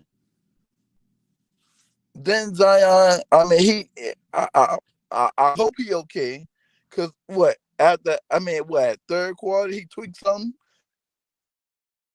Yeah, he was being a little. He wasn't being as aggressive. So my thing is this: not saying, not putting everything on Zion. Shoot the ball. It's okay to do that, that drive and acrobat layup stuff like that. It's fine. It's cool. It's all Gucci. Shoot the ball. Cause see, last season, the year before that, he was shooting the rock. I'm gonna go back to his first game in the NBA.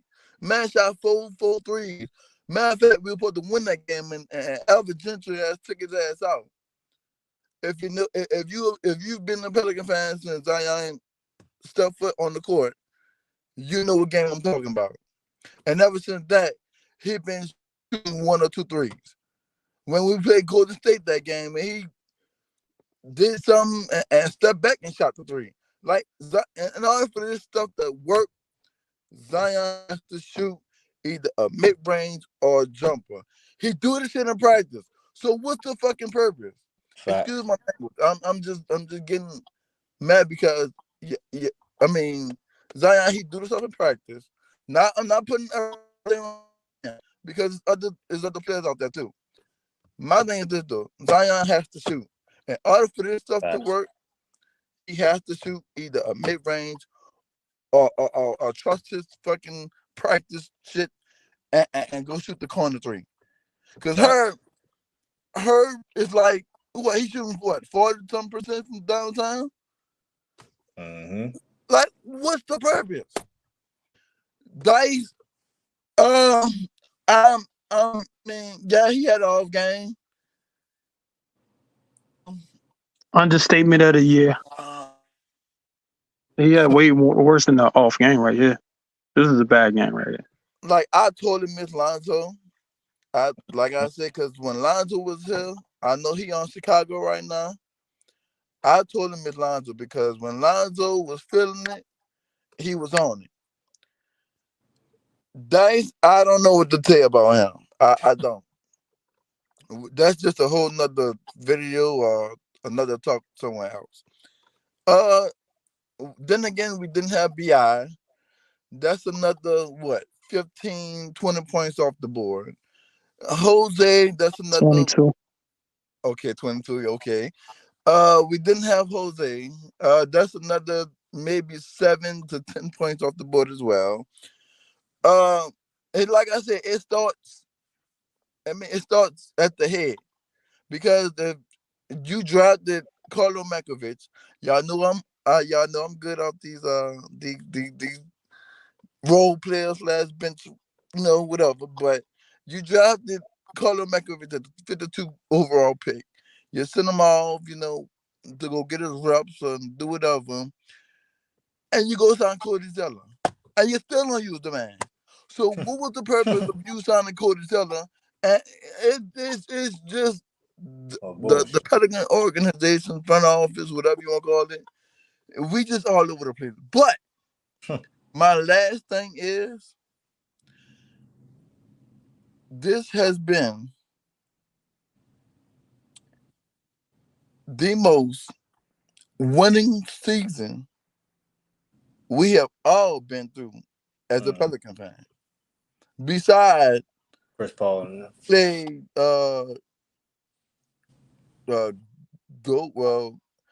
had Cousins. Jared Jack as point guard. Jared Jack as point guard, and when we blew out Portland, when CJ and Dame and all that, when we had Drew Holiday and so this has been the most winning record as Pelicans franchise. Can we give them a round of applause? So, with that being said, what we is 45 and 29, I believe so. So, this as going forward, I see us winning 5 more games. I don't know which 5 that is. Yeah,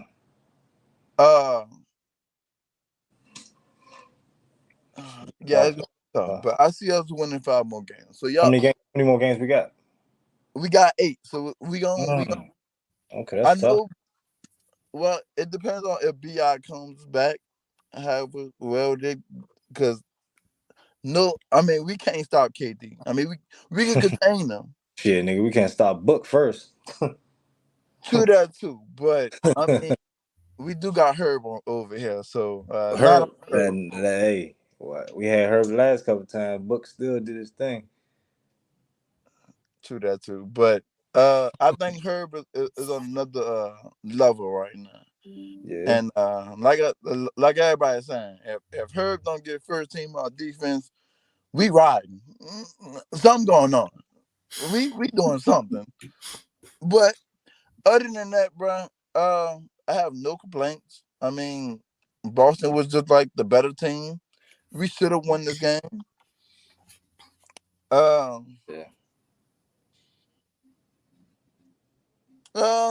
Yeah, that's it, bro. That's all I got. I mean, shout out to the Pelicans. We all still Pelican fans at the end of the day. I know I'm not gonna talk to y'all until probably next Friday or next Saturday. So happy Easter to everybody that's in the chat and on the panel. And yeah, that's it. All right. Thank you, DJ. Thanks, DJ. Shout out to the fam, man. Appreciate y'all for being in the stream. Y'all hit the like button, hit the subscribe button.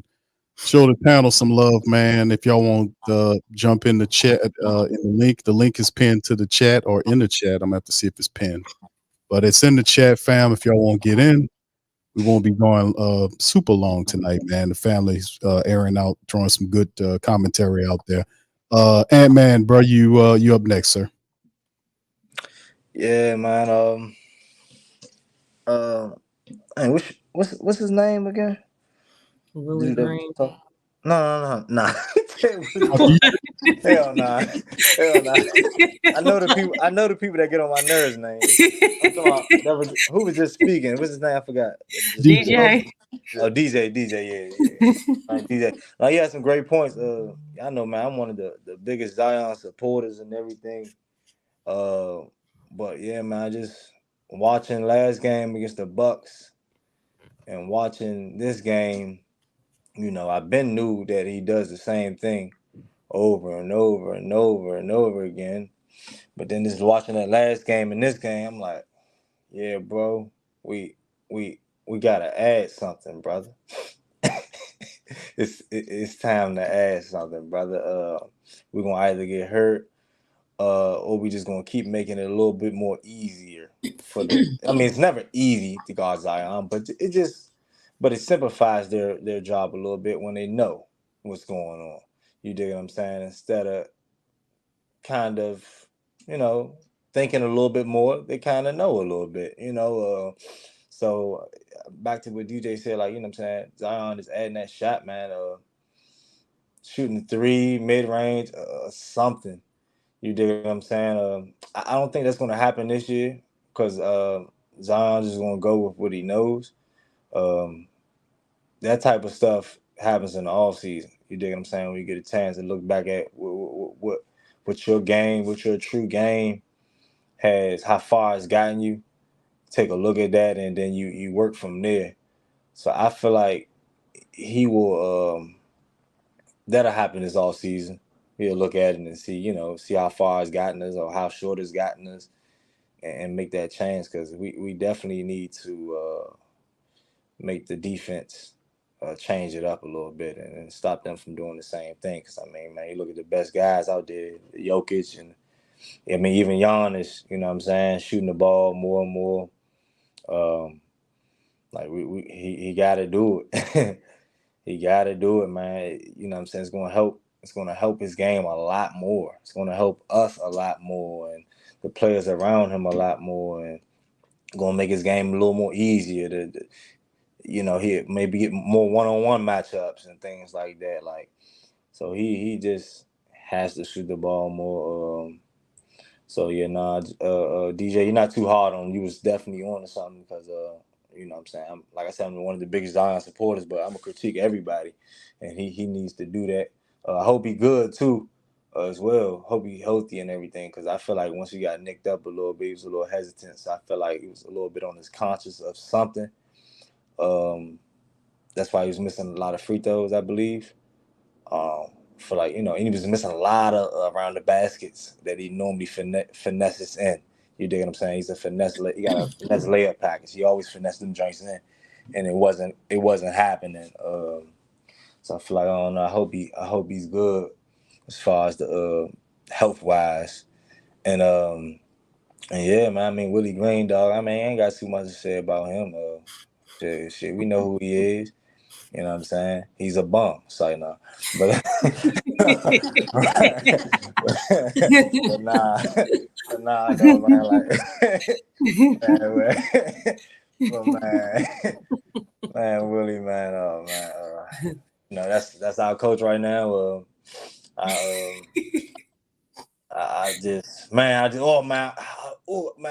I'm so mad though at the same time because I'm looking at Ime Udoka and look at how he adjusted his team over there. And I'm just like, dog, I wish we had him. You just looking at like his team taking on his character. You know what I'm saying? For him talking shit to LeBron and all, you know what I'm saying? They taking on that shit in every game. You know, they getting in fights and stuff, putting their little Detroit Pistons impression on or whatever. But I love it. And nigga, you know, be putting on a culture over there. You dig what I'm saying? Like they going hard over there, and they not even as good of a team as we are. But just imagine him coaching us. That's all Udoka need is a superstar or some two all-stars or whatever. He gonna go with it, and we gonna make it happen. Like he make them adjustments and everything. Like man, we don't got him though. We don't got him. We can dream and everything, but yeah, man, and man, yeah, that offseason, not the offseason, but the trade deadline, us not making no moves, man. We need a athletic big or something, man. I think Jay Black, if you think about the Hawks beating the Celtics back to back, I think Jay Black said something about, you know, the point guard play of being one of those big ways to beat the Celtics. I guess, you know what I'm saying, the Hawks have that in DeJounte, but also I feel like the Hawks got nice interior D and all that big man that can rebound and all that stuff. So they got Clint Capella over there. Yeah, you know what I'm saying? But you give us one of those, then maybe we can beat the Celtics and teams like that. No, we actually have one. They need to go get him out the fucking G League. All right, slow down, DJ. We don't know who they nah. But hell, they're not using Cody Zeller. Yeah, nah, man. We need something, but I don't think none of these guys are the answer as far as that. None of them the answer. Yeah, we're gonna have to probably find that in the draft next year. Something. So that's why I said this game is really not the game to we see flaws, but you can't really do much to them, and plus we didn't have our second best player, BI, or we didn't have our energy guy off the bench. If you're gonna say that CJ could have stepped up more than he did, even though he scored, it was the defensive part. The CJ in the first quarter, he was scoring, he was aggressive, but they were still attacking him. I'm looking at the game now. It looked like they was attacking him damn near the whole game. The first quarter, third quarter, and fourth quarter, they was looking for CJ. Tatum and Porzingis kept being on CJ. Yeah, but the thing is, that's the bread and butter of our defense is that we could switch on everything. So because we usually have multiple wings that can play the 4 through the 2. We got BI, we got Zion, we got Trey, we got Herb, we got multiple people that can play that. Right. All that area that usually is helpful on the switch everything. But this team, we can't do that against. We can't do that against. I'm trying to think. Have we done a lineup? Maybe I'm tripping, but do we do lineups of Bi, Herb, Trey, Zion, and who was the other Early guy? in the season? Early in the season? And a Nance, like we do that. What with Nance, Zion, who? Yeah, Bi and Herb and Trey. I had to look at the lineups. Yeah, I can't remember. Cause I mean that'd be a nice that'd be a nice lineup for real. Where that can be very switchable.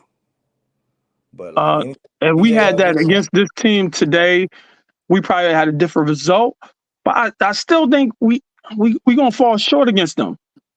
We're gonna fall short against them right now. Because of the big? Because of the big. Mm-hmm. They got a big that's fast and he's tall. He's 7'3". So we can't go small against him and we can't go big against him because JV too slow. So y'all saying play JV, but then you got to play drop coverage. Now that's giving the open three on coming around the screen and roll. If you go over, that's easy. Go to the layup. See, it's always the the cat and mouse game about the rotation and what would you call? I think the best thing they could have did was put Herb on him, but Herb too small. You can't really do much. You really can't do much. Matter of fact, the best thing they could have did, I think, is put Zion on him. Put Zion on him, and just let's focus on offense. That's what we could have did. That's the only thing we could have did is focus on offense. But they were stopping our offense too. Their defense was just legit. It was just like this is one game. It was a tough one right here. I'll say it was a tough one. But the major thing that we all seen was the Dyson Daniels, and why that was a major problem is because once he didn't shoot, the whole team got into hero ball. They got into hero ball like I got to do everything, put more on their plate, trying to take these isolations. Nah, now it's a 4-on-5 because he's not out there confident. And then ever since that part, that really was a major part. But I still don't think we would have. It would have been a closer game, but this was the situation that was hard right here. This is the hard game right here. They left meat on the plate, bro. To me, yes, they did. You look at the Trey Murphy. That's one of the things we overlooking. Trey played almost 40 minutes tonight. Zion did too. He gave me 11 points tonight. So it's talk about CJ. CJ played 37 minutes. He hit the 24 points. Herb gave 18. Zion gave 25. Trey played 39 minutes and gave me 11 points tonight. That can't happen. Trey Murphy has to be able to. He got to do better than that, bro. We can't have an 11-point effort from Trey Murphy with almost 40 minutes of action, plus with BI down. That point, it's got to be made up some kind of way. Not to mention, if you look at, and you're right, Jay Black and fam, about Dyson Daniels. It was so evident. Passing up on those shots. Y'all hit that right on the money. I agree with everything y'all saying. But the Valanciunas chip, bro, whether Willie has to figure a way to make that work because Bell's a double guy, and whatever he could have given us, man, if he played 15 minutes, had 2 points and 5 points tonight, bro.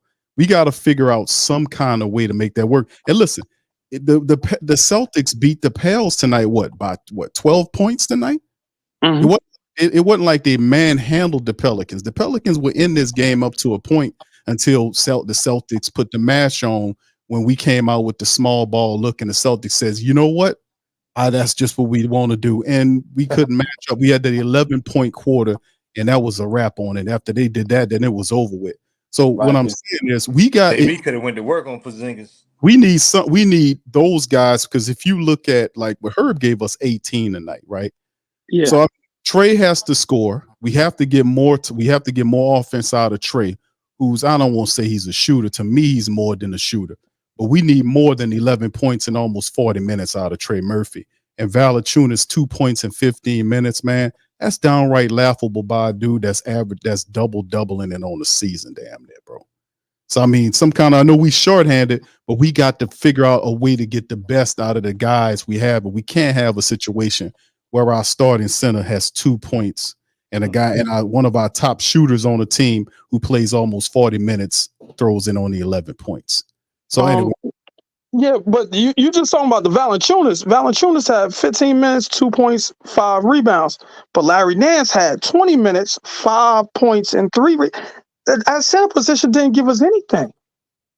Both of them. Neither one of them did anything. But that's to the folly of Willie. Willie elected to go with Larry Nance in the second half of the game, and that changed a lot of the dynamic. And plus, you seen a guy at 7'3" Porzingis around there hearing you, what you're saying about him making the shots. But you gotta, if you put that length out there, who knows what the hell happens? Right.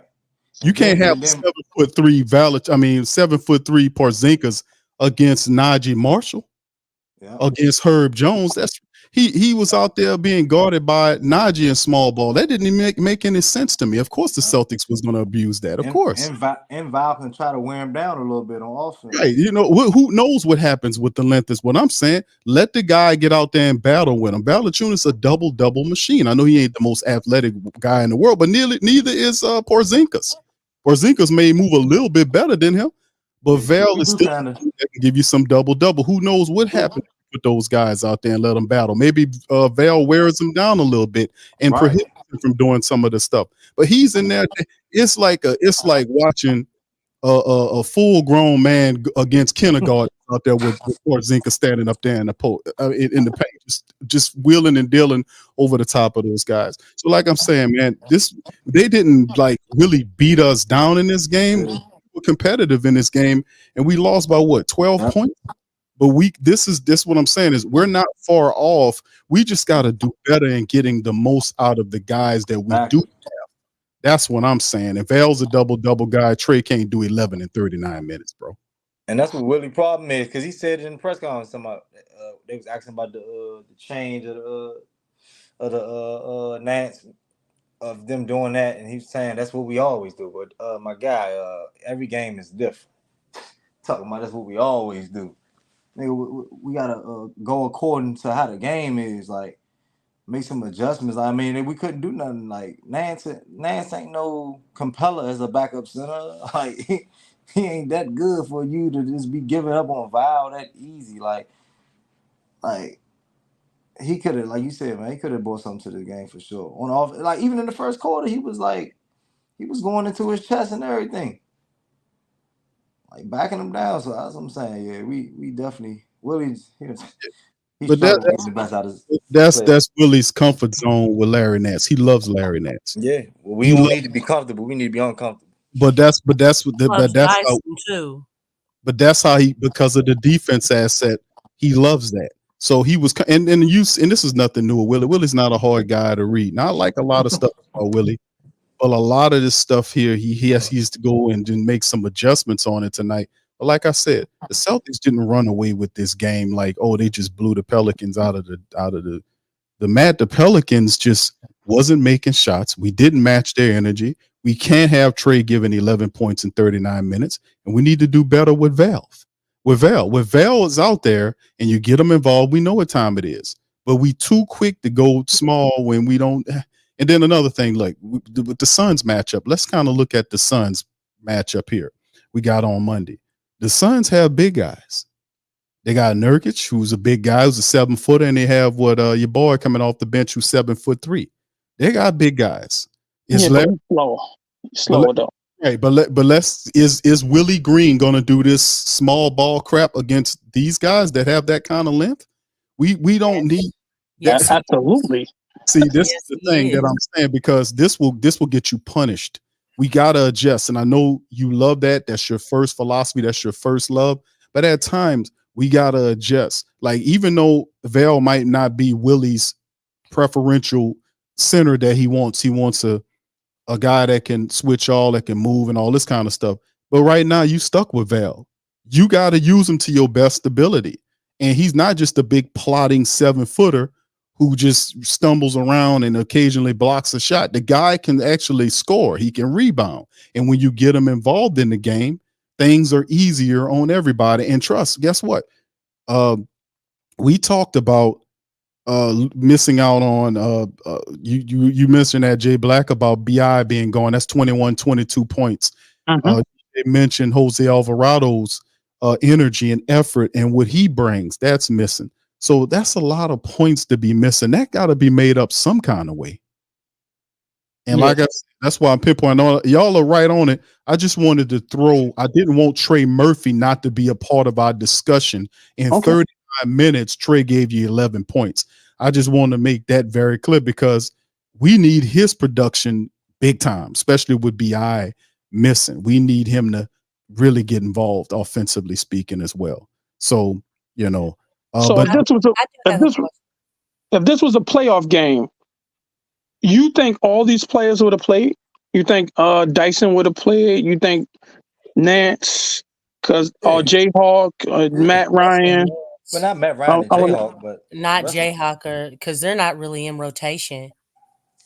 Definitely, I think it's interesting how he threw Dyson in there because he would never do that to Jayhawk, and he'd never do that with Matt Ryan, and they've been available.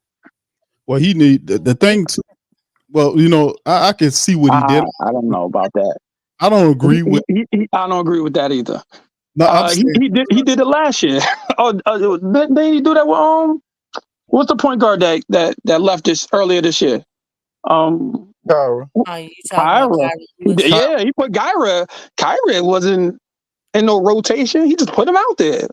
And that's what killed us. No, but I'm saying the thing is he went with Dyson because Dyson is a defensive guy.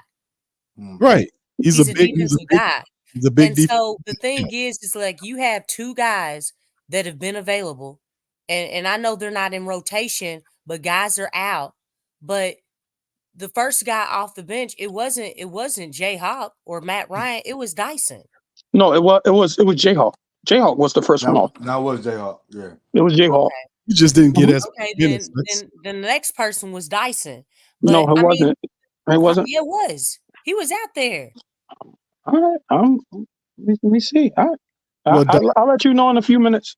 Dice played 11 minutes to Jayhawk's 7 minutes. Like he got more burns in some of the critical aspects of the game because Willie trusts the defensive acumen. But then again, Willie didn't foresee the guy freezing up like that and not playing with any confidence to take wide open shots. That was the Celtics philosophy.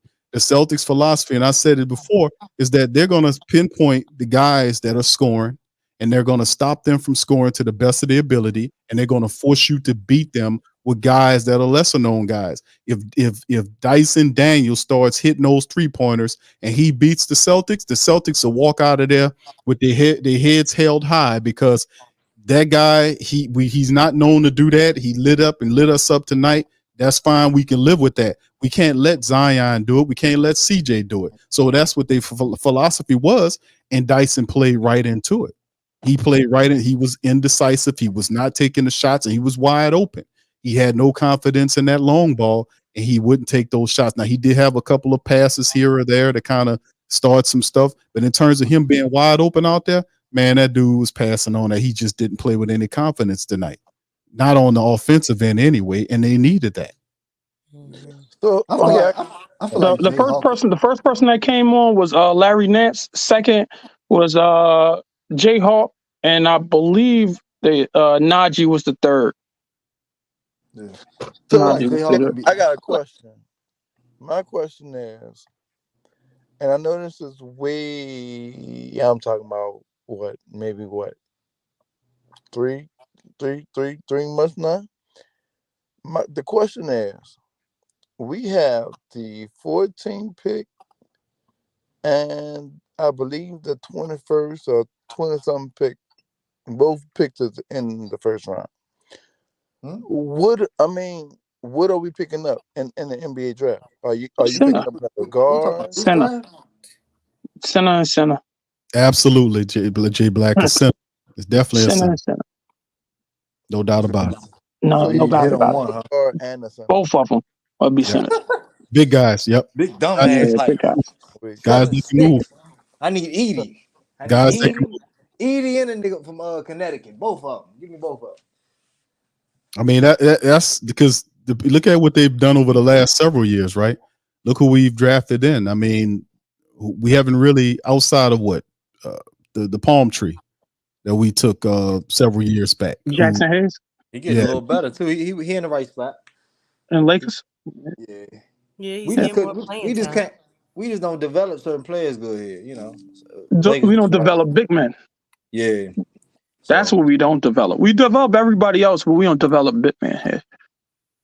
Yeah. So he in the right spot. It's Shoot, except for so like we don't if you need say no big Zion or men out of something. the draft, right? Huh? Because you just said we don't need no big men out of the draft because we don't develop big men well. It doesn't matter. That ain't They gotta good. come. They gotta come in. They gotta come in ready.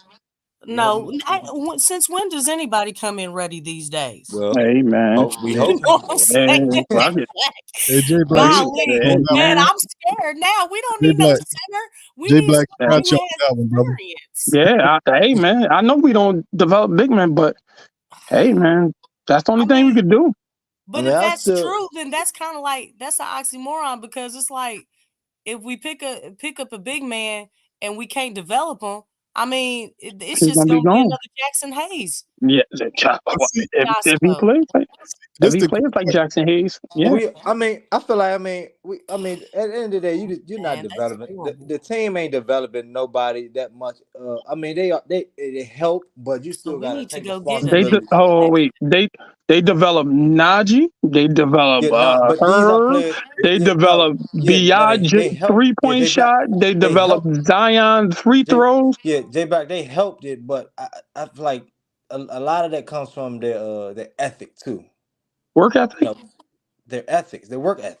Yeah, work ethic. Their passion to want to get better and their dedication. Herb is dedicated. You can see it. Najee dedicated. Right, everybody we got on our team now pretty much is dedicated. You know what I'm saying? So like that's how they got here. Jose dedicated. These dudes dedicated. You know what I'm saying? So at the end of the day, yeah, I mean you I mean at the end of the day, like you just hoping that somebody can come ready to want to get better. You know what I'm saying? Got the passion to get better. So at the end of the day, like yeah, if somebody gonna work out here, that's because they want to get better.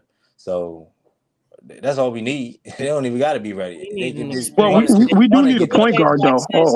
We need an we do need a point guard, but I'd say Yeah, the most trouble thing is a center.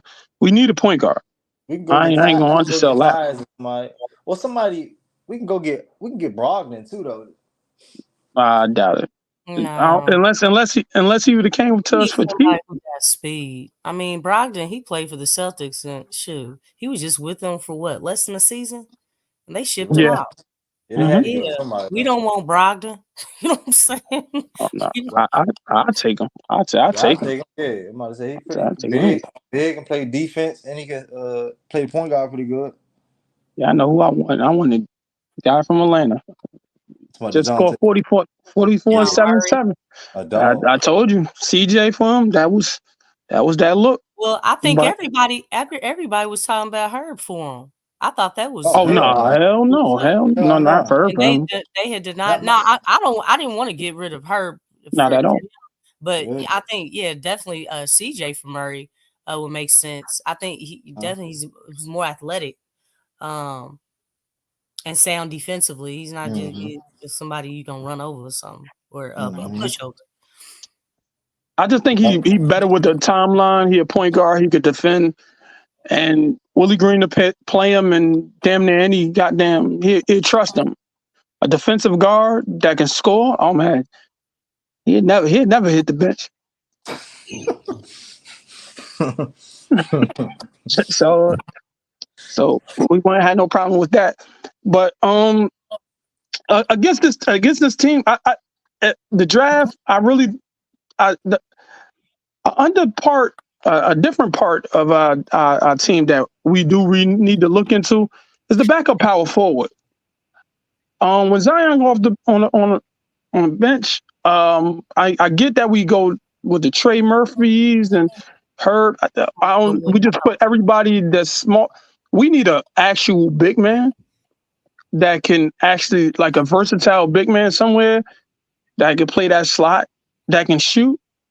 I know. I think they got to find something because that's because we getting killed in the rebounds when we go small. Yep. And when we say we go small, that Larry Nance and Dennis Trey Murphy, they're not really both like rebounders. Right. So then you got a team rebounding. Everybody don't team rebound. Everybody want to score. They want to outlet. So the way the roster is set up, it gives us strengths, but it gives us big glaring weaknesses. And our glaring weaknesses is like rebounding when we go small. Yes, and matter of fact, we always small because Zion's 6'6". So if we want to say small, we always small, actually. It's that Big V. Big V is probably our big guy, and that's about it. But we play bigger than we are in multiple positions, but that backup power forward and that backup center need to be addressed. You know Those what? need to be addressed. Jay Black, we talked about that on I don't know how many times, but we talked about the backup power forward position, John which is Collins. supposed to be Larry Nance, but then he shifted him to like the backup center. And we had guys like Cody Zeller, and often question when they Billy Herman go right. He's supposed to be the backup center. This is how it was started early on. That you had Valanciunas there, and Zeller was brought in to be a veteran backup to help out with Valanciunas, and Larry was supposed to be Z's backup at the 4, which would make sense. But Willie Green has shifted it to the small ball things. It's totally eradicated Zeller's effort. You mentioned rebound. That's one thing Zeller does do. Yes. Well, rebounds, and he sets screens very well. Right. Absolutely. And he passed very well. And he go for block shots. It's just he can't score. That's the thing. Well, he does clean up sometimes, but I mean, if he's getting rebounds and kicking it out, I'll take that, man. But see, then it's going to be the spacing. The spacing, you need at least a jump shot from him. If he could give you a jump shot, he'll play. He did shoot jump shots. The way they play him, he just be like a screener and passing. There you go, right there. You said it. Yeah, the way. No, but that's the way the offense is set up. Is a screen, multiple screens in different areas, slash or pop, pick and pop. There's a lot of motion in the offense. It just won't be fitting for him. Not his style. Well, in my opinion. Well, him coming off the bench, that's the thing about Zeller when they picked him up, because a lot of people alluded, a lot of the writers talked about why would Zeller be a guy the Pelicans invest in? Why would they sign him to a 1-year deal and bring him here? They could have found a more athletic big that can come in and fit what Willie wants. But they went off the board quick because we didn't act on it. But see, the thing with Zeller was they talked about the connection with him and Borrego. Absolutely. And him that can come in and know Borrego's system. How does that benefit the Pelicans? That he runs the line. He's a really good practice player. That's basically. Yes. But that is I'm not going to downplay that, and he helps other people get up to speed on the playbook. Right. Y'all probably underselling. A lot of them probably didn't know the playbook. We got a playbook. How we got a playbook? No. We got a playbook. We got a playbook. I see the plays they run. They run a lot of plays. We always talk about the horn stuff. We just don't see them consistently. It's like we be having some major slumps on offense, and I don't know, man. But I'm saying in terms of the lineup, y'all are right. When I said that about Cody Zeller, that just made DJ. He got his ears ringing because he's an average Zeller. See, there you go. See, but the thing is, like with him, and I'm saying, what sense all this makes? Like we could have got a more athletic guy, but Zeller, what he does is he does some of the things that we need. Like one of the flaws in the designs of the system is the Pelicans put a lot of pressure on a successful shot. They come down and you'll have guys spaced in a certain way where they'll put the ball up. There's nobody there to catch the rebound. So it puts a lot of pressure on them to complete that shot, to get that shot. And next thing you know, they're breaking up the setup for the the outlet out to get in defensive position off the missed shot. My thing is this. It's a lot of times, and they run plays a lot, but it's a lot of ISO ball too that you be seeing hero ball going on. When shit ain't working right, you start seeing CJ start to dancing, and and it's just a lot of that I'm seeing breaking out. I'll be watching Willie to see what Willie doing, and Willie just stands up there, his arms folded, looking cool. So, I mean, I told you about that Don. That dumbfounded look on his face. He's just like, they're gonna work it. They know what they're doing. They know what they're doing, and this is and he really relies on CJ. But this is the thing, like we have what we talking about. Like we need offensive rebounds. We need some rebounding done there. We got guys that can rebound it. But this is the thing: if you're a good coach has to realize who does what on his team and when to put them in the game to do what they supposed to do. He has to put his players in a position to be successful. That is the literal meaning. That's how it's supposed to go. We can't over rely on guys. I think Larry Nance, we over relying on Larry Nance with the switch all system. I don't think we need to be doing this, bro. Yeah. And a lot, like I said, we need to take advantage. Like the Valanciunas is, I understand Willie's that he don't ideally fit what Willie wants, but goddamn it, the man is here right now. We got to utilize him. He's skilled. He's skilled. We got to get him involved some kind of way. We got to get production out of him. We got to get defense out of him. We got to get positive stuff out of him besides what I'm seeing. And Larry Nance, man, my goodness, Willie Green is just put Larry on these big guys. I mean, just 7-footers, and Larry, it's just overusing Larry, and you can see it wearing down on this offensive game. Like Larry tonight, he took 3 shots from beyond the arc. He was 1 of 3 for 5 points tonight with 3 rebounds. And Larry, when he's fresh, he's a lot more productive than that. But you're wearing him down, and you can't tell Willie Green nothing because he's gonna keep doing it. When Larry gets tired, he's gonna go and get Uncle Robinson Earl and pull him off and stick him up there. So, like I'm saying, bro, League Robinson Earl. we got to be able to kind of rethink this thing a bit. Jay Black, you make a great point about the Celtics being able to take advantage of the Pelicans and some of their weaknesses. But like I said, I think with learning our lineups better, our players better, we definitely could have got this game tonight. And the first time we played them in late January, bro, when we was beating up, we could have beat them then. I mean, it just comes down to, utilizing our personnel better. And I know Willie in this 3rd year now, and he's improved from year 1 to year 3. But we got this small ball stuff, man. It works a lot of times, but sometimes you can't always do that, and you got to adjust out of that, and you got to get the most out of your most skilled players. We ain't talking about always the Cody Zellers, but when you talk about if Valanciunas is playing 15 minutes with 2 points, Zeller is buried underneath the bench. You're never going to see that guy if we ain't using our really skilled big. And it's like I don't get that part of the game. We at sometimes, especially when you get toward the playoffs, you got to find a way to get Valanciunas involved in these games. They don't hear fans about it. Now, once he's gone off the team, you do whatever the hell you want to do. But for right now, we got to have success. We got to use Valanciunas because we lack in production. With BI gone and other guys missing, we got to make up that from somewhere. We got to get it from somewhere else. So since this was Willie Green last season, third last season, are we re-signing Willie Green or what? Hell no. It depends on how the year ends. Yeah.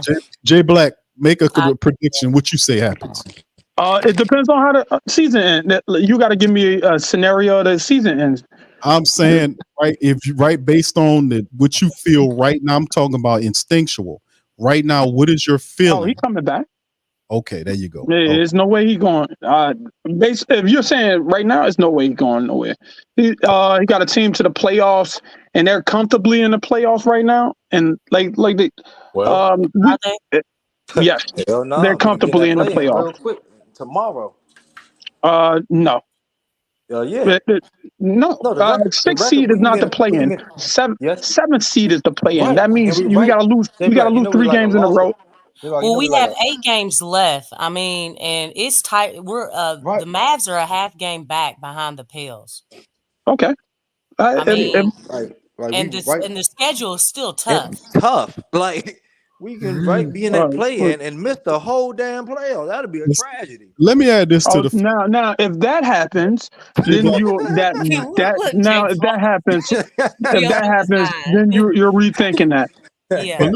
It's how you finish the season is how the whole thing happens. But I don't see that happening. So which is why the Suns matchup is imperative. We have the Suns twice in the next 4 games. Yeah. So we got them tonight.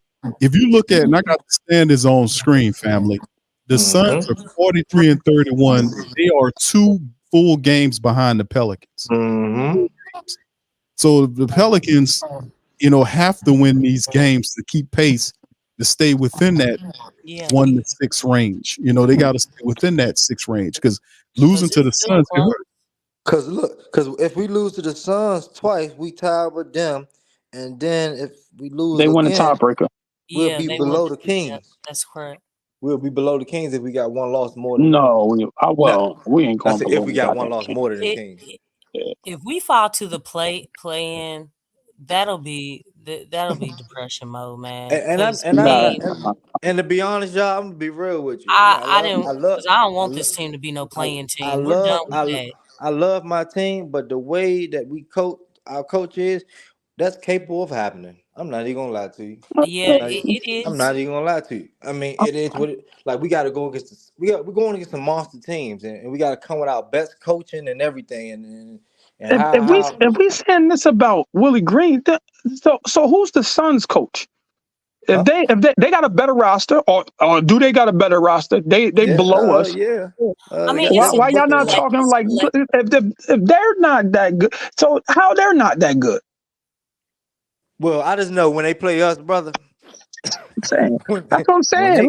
When they play don't us, overreact, man. I just say don't overreact. When they play us. Well, I mean, it's not overreacting. I mean, look at the standings. I mean, they close. Yeah. I mean, it's not fabricated. There's 8 more games left. The Mavs, they're on a 6-game winning streak right now. Phoenix, they've been up and down. They just lost. Yeah, they just all these teams have been up and down, but it's still one loss or 2 losses can change a lot.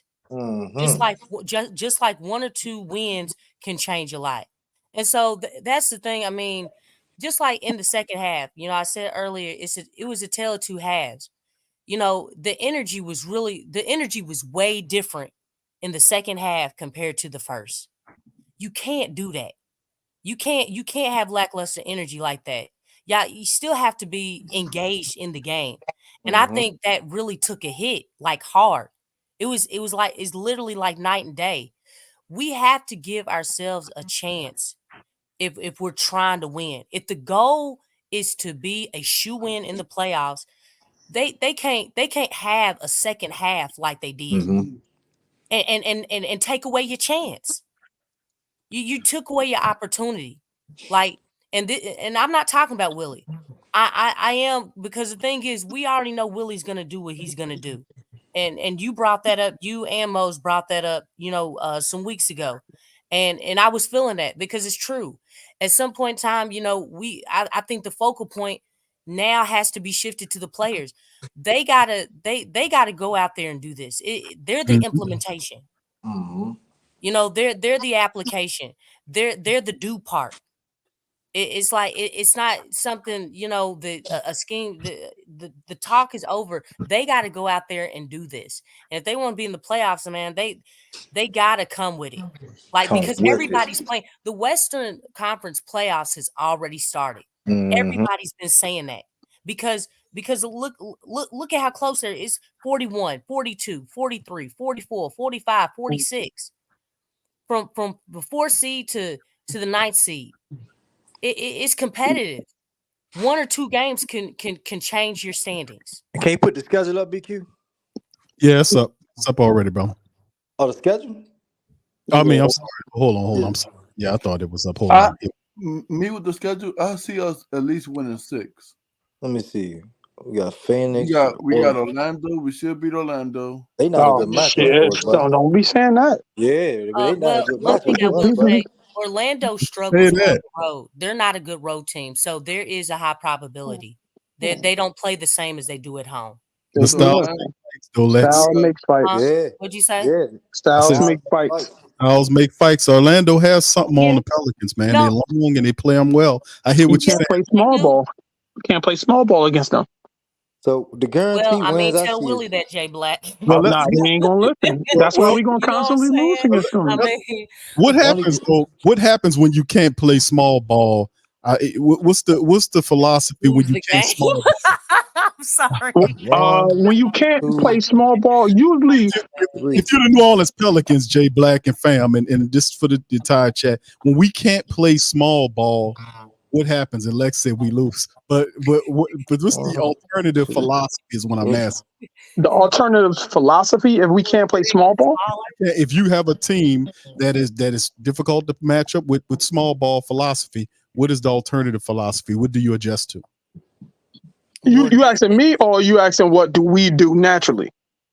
No, I'm asking if the Pelicans that like to play small ball and do all the small ball stuff, if they are not allowed to play small ball, what is the alternative philosophy? And when that is not a good philosophy to do? You supposed to go big, but More defense and get smaller. That's what he gonna do. That's what he gonna do. Not all the time. Sometimes he put in James Robinson Earl. Once he played James Robinson Earl in the power, he's a power forward. That's not small ball.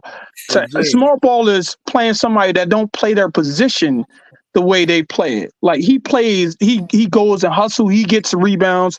He does the dirty work. Playing Trey Murphy in that position, Trey Murphy don't get like a lot of rebounds consistently. He's more of a shooter. Now you asking him to be a dirty work guy. Or when you take Big V out, you're asking Larry Nance, Trey Murphy, and who else over on the court, Najee Marshall, whoever else on the court, to team rebound. When you usually rely on one person, that's Big V. Now you're asking for somebody else to do it. So you're asking for a team when you used to accustom to one person doing the rebounding. So when they put James Robinson Earl, that's why I was loving when they was doing the Jackson Hayes a year ago, or I think that was a year ago or 2 years ago. I don't know. But when he was they was playing him at power forward, I was loving that because that don't beat us up on the rebounding part. But if our shot ain't falling, we just gonna lose. If our shot ain't falling, but if our shot is falling, we gonna play small. We one trick ponies, man. So it's go small or die. Go small or die, man. Or play Big V. About the three. Just shoot the three. Die by the three, and we live and die by the small ball. That's it. That's it. I'm looking at. So if we can't go small ball with, let's say, Larry Nance, we'll go small ball with Zion at the 5. If we can't go small ball with the Zion at 5, we'll go with James Robinson Earl. Yeah, smaller. We'll just do that. That's how it is. Just the one trick pony thing. That's more the frustration part. Is like you're not matching people up in positions and things that they can actually win. Right. Putting people in positions, but that hey man, whatever I guess they know something more than we do, man. Shit. Nah, don't say that. And on this don't give them credit. Hey man, I guess so. On this schedule, I'm only seeing 3 guaranteed wins. There's no we got a lot of none of beef. Guaranteed. We got a lot of beef. Portland gonna fight you. We got a lot of beef, and we got a lot of beef on this schedule too. Like, let me see. A lot of we want smoke with y'all on this schedule. I'm like, Kings want smoke for sure. Y'all been beating us all year. Suns, y'all some little boys. I'm gonna cook you again, Devin Booker. Then we got Draymond. Let me put you in your place. Then you got LA. Don't forget who and the both big of dog. them, they're gonna come and play because they trying to solidify in the play in. Yeah. They the bottom 2 right now. Man. In the play in. Yeah, 9 and 10 and the Warriors. Like the Rockets are on their heels, so I don't want to put my they 10 don't boy play. Kofi, man. This A lot of What'd you smoke. say? to look at this schedule, man. I'm putting on my 10 for you, Kofi, man. Yeah, This man, the 3 this guarantee wins. I'm saying is the this is interesting to look at the schedule, and these all are teams that we got smoke with that in the happily play-in. in the happily they happen to be in the 4 to 11 slot.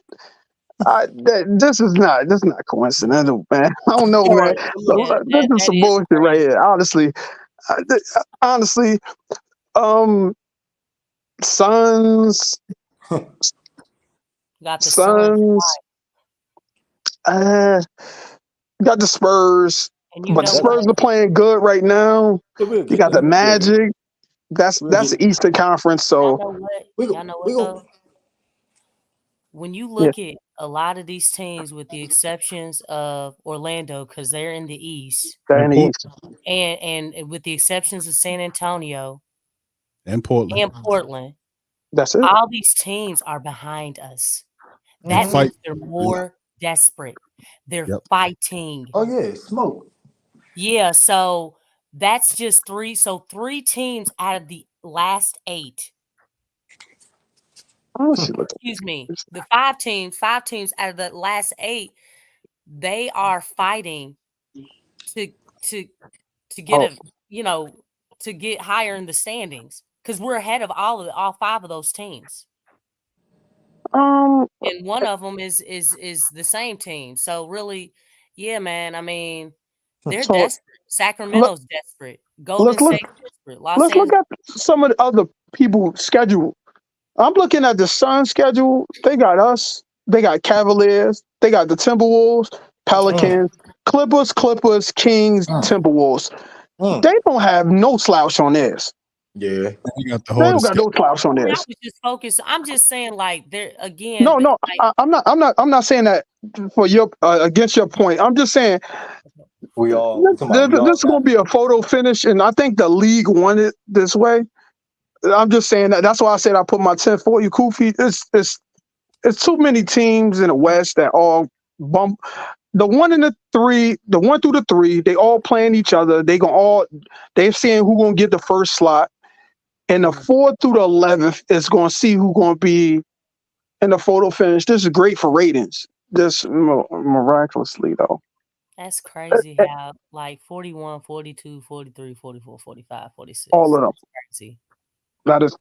That's coincidental. That's what I'm saying. No. I mean, but it just go like the West is, man. It's really open, man. Like it's really competitive. Like this season, they said that the record that the Lakers had this year, they would have been in like the top 6 or something like that. But I mean, it's not going to drop off next year though. Based on off of from last season, but because their record is actually better, but because it's so competitive, it's the West has gotten better. It just got Absolutely. better.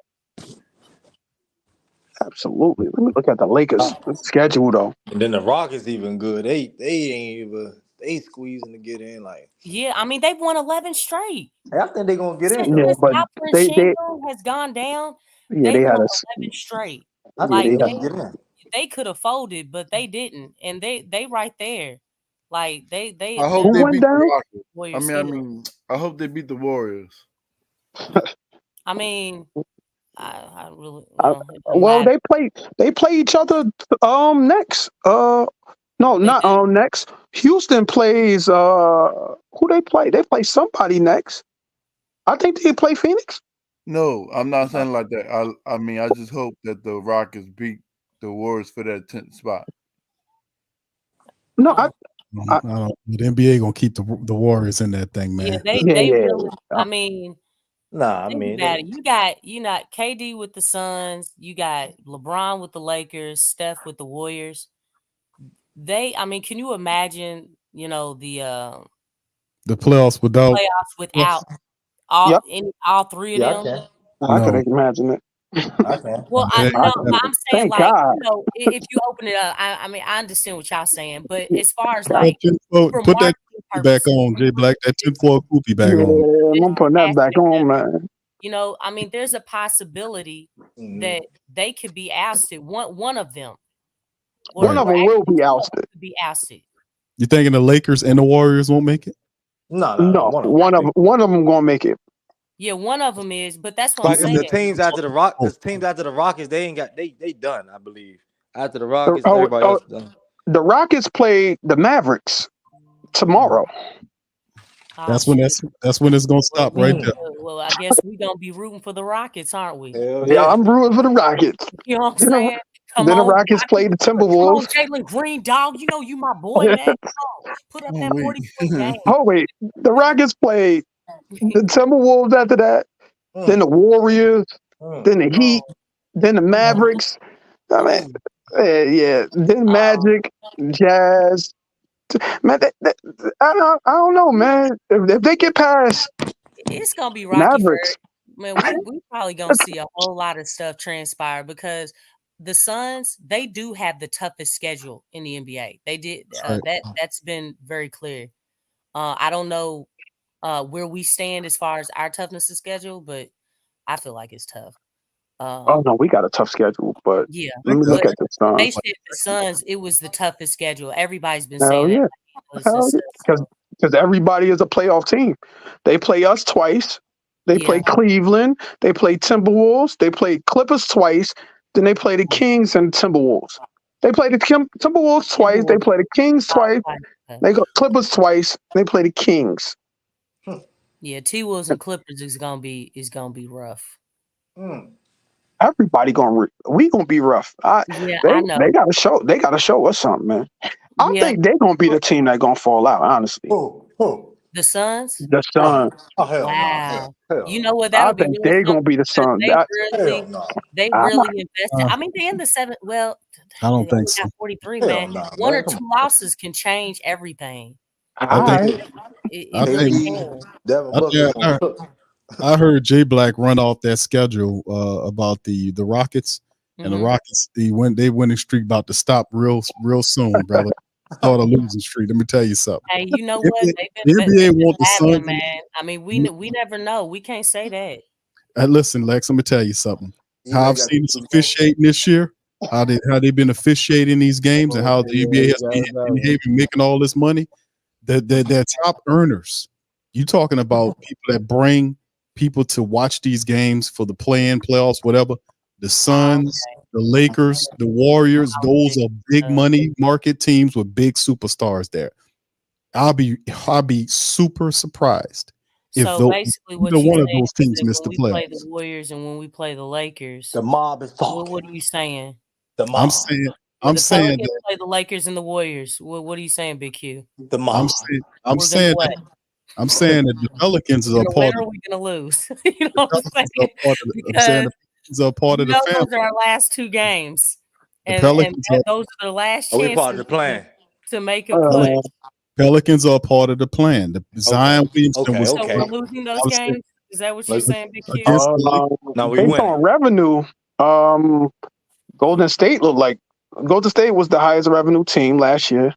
Then the Lakers, then the Knicks, then the Celtics, then the Mavericks, then the Clippers, then the Houston Rockets. Oh shit! So you're saying based on revenue, Golden State look like they're gonna make it.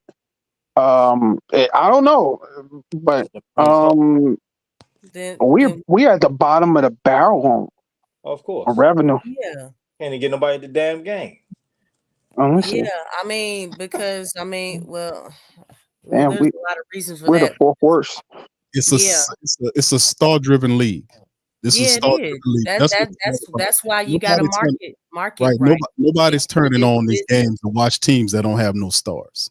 When they turn on the Pelicans, except for the diehards, they won't see what Zion does. They won't see what the Pelicans look like. And we know the NBA's been fascinated with the Pelicans for the last several years. That's why they gave them all of these primetime games. When the Pelicans let them down due to injury or sorry ass play, that kind of dropped them down some. But you see Zion playing like that, and we know how these people market it.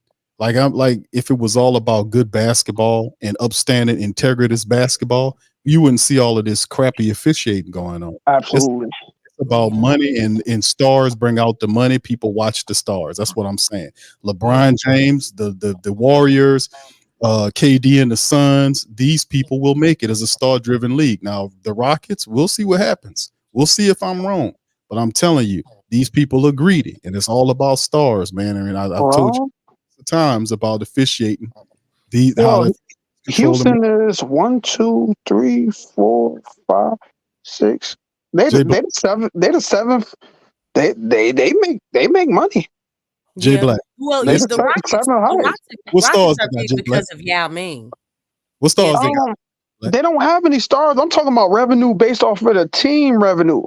What the team? They're a big market. They are, but you gonna pass the Houston Rockets up to let the y'all gonna see what I'm talking about. Who gonna fall out? That's a good question. Who gonna fall out? The Rockets. The Rockets. The Rockets. The Rockets already out. They're gonna fall off. They got 11 wins right now. You think they're gonna maintain that heat through the playoffs with that tough ass schedule that they got going on? It's possible. Think they're gonna do that? What about the play-in? Because the play-in, the two play-in teams, they're not making the playoff team either. No, so they're not going. They're not making it. Houston's not gonna make it. Okay, that's one. We got two more teams that's not gonna make it. Kings are not. Yeah. Kings are not gonna make it. Oh, you're right. They just got hurt. Yeah, they Monk has a sprained MCL. 4 to 6 weeks. And that's like 15, 20 points right there that they lose. And I mean other things. He does a lot for them. He's their sixth man. Praise to him. But let's bring it back, because if I'm wrong here, y'all can just make it at the end of the I feel what you're saying. I feel what you're saying. That's a big a lot deal. of b-ball here. They've been talking about that on mainstream media. They have talked about that, as far as not having those big names. I mean, because that is a big deal. But you are seeing a transition of the NBA, though. You really are, because I mean, it's like the KD, LeBron, and Steph. It's kind of like you kind of see like, y'all like the new generation is here, like, and it's alive, and they're doing their thing. I mean, obviously, I think the Clippers they got a lot of talent on their team, and they're still up there, but it's changing. The complexity of the NBA is changing, man. It's not these older guys, these older vets, popular vets. I mean, they still holding it down, but they don't necessarily have the better teams compared to these other teams that are coming up. Yeah, so we gonna see. Shout out to the fam, man. Appreciate y'all being in the stream. Young City asked me a Q is Jay Morant is a free agent. No, sir, he's not a free agent. Hell no. What? He still got several years on his contract, bro. They are not. Him and Zion got like the same contract. Yeah, he not going anywhere, bro. So right inside that city. It's annoying. All right. Jessica says if you lose 5 games, you can't even be in the play. I think she says you can't be not even in the play-in. So well, to a certain extent that might be true, but it also depends on the other teams and the games that they have left. Well, let me ask y'all this. Let's they can ask, lose games as well. let me ask the panel this. Let me put the schedule back up right here. Let me put it back up. Please do. All right. I want y'all guys to put your Nostradamus hats on, or whoever is a good person that's seeing to the future. And I want y'all Miss Cleo. put your Miss Cleo hats on right now. Miss Cleo hats on right now. Y'all know exactly how many games, realistically, family, do the Pelicans win out of these 8? Hey, what let is me that? go first, because I wanted to ask that. So let me go first. Okay. Big Q, you stole a question on my playbook, but that in the Cody Zeller question, right? That's part of it, right? You know what, Big Q, you're gonna leave me alone, because Say, bro, you was right on that, man. I just can't feel you on the Mekavic, bro. That dude, we gonna leave that alone. But go ahead, bro. So, Phoenix is gonna be a fight. We already knew this. I got us winning Orlando. So is Phoenix a loss San, or what? San Antonio. Okay. Portland. Mm-hmm. Sacramento. Yep. Now, here's the last two. I believe Golden State is gonna be what y'all call it in the NFL. Shit, it's gonna be what an underdog or something? Yeah, an underdog. Okay. Golden State gonna be an underdog, as well as Los Angeles. Now, if the Pelicans play like they played Los Angeles the last game, then yeah, I got us winning that too. But other than that, I got us actually blowing out Golden State and losing to Los Angeles. So we'll be 5-3. 5-3. Correct. Okay. 5-3, yeah. So we'll lose twice against the Suns and lose once against the Lakers. I feel like we can get at least one against Phoenix. Okay. If BI comes I think back, we got a chance against Phoenix. Because like Phoenix has been playing up and down. Like they've been playing weird. Yeah, They don't know which we don't know which team we're gonna get. Right. But I can tell y'all this, man. Look, I know exactly what team we're gonna get. And that's the team that they come with every time they play us. So they're gonna come with it. And they're gonna look at us like lunch meat. Especially Devin Booker. So I think we're gonna lose that first game. We might lose to Orlando too. We're gonna beat 3 losses in a row. We're gonna beat San Antonio for sure. And we might lose to Phoenix too. Well, you all know that when we lose the next game, we usually come out and play better. Does that mean anything? And we usually win. How often is that a badass team? Like we got to play back to back. That's we don't normally just come back and be playing badass. I mean, teams. well, we lost against OKC and won against the Bucks. Yep. Right. Yeah, I mean, absolutely. But you got to give me some more though. And that was back to back. Yeah, I know, but I'm just saying I can give you some more. We lost against the Magic. We beat Miami Heat. Yeah. We lost against Cleveland. We beat the Clippers. Hey, I said badass teams. We lost against Indiana, and then we came back and blew Indiana out. Badass teams. I'm talking about people that give us all the smoke. Okay, the smoke. who are those teams? I don't know who. Yeah, I don't know who's talking. Because we only played Boston like twice, and Milwaukee we played them twice. We're finished with them. Miami we only played them twice. Are these the teams that you're talking about? Miami. No. Miami's not up there. We're talking about teams that we be seeing. Them Suns. Devin Booker gives us the smoke. Los Angeles, they gonna come with it. Golden State gonna come with it. These are guys that come with it against us. Now Golden State, I will say that we kind of got to match up a little bit. We kind of match up good against them, because they're getting a little older and stuff like that. And so we probably got the butt. So yeah, so back to like I said, so far I just got San Antonio. Then we're gonna beat Portland. Like I said, we might lose to Phoenix again. We're gonna beat Sacramento. Bad matchup for us. Pelican though, you got that one. We're gonna get Hey, down. yo, shout out to Pelican Nola. The last 8, we will be. Oh look, see what I'm saying? Hey, bro, on to something. That's what I'm trying to speak it. He knows. Ain't no damn 3-5. You think we'll go 4-4? It's a possibility. I mean, I'm looking at the reality of how we play. How we play once we play these teams that be giving us their all, man. We don't. I mean, Devin Booker. So I the mean, we so the don't. Bucks didn't give us their all. I don't Yeah, Yeah, the Bucks play. no, I mean, we don't. Bucks. Giannis had We don't 35. really see them that often. I mean, it is what it is. okay. But Let me see some yeah, I teams. mean, but the Phoenix, bro, Phoenix going, bro. We know We what they played them coming with. once this year. We only played them Yeah, 2 more times. yeah, we know. Yeah, we know what Phoenix coming with, bro. And we can't. We never have a matchup for Booker. I mean, that's just a problem.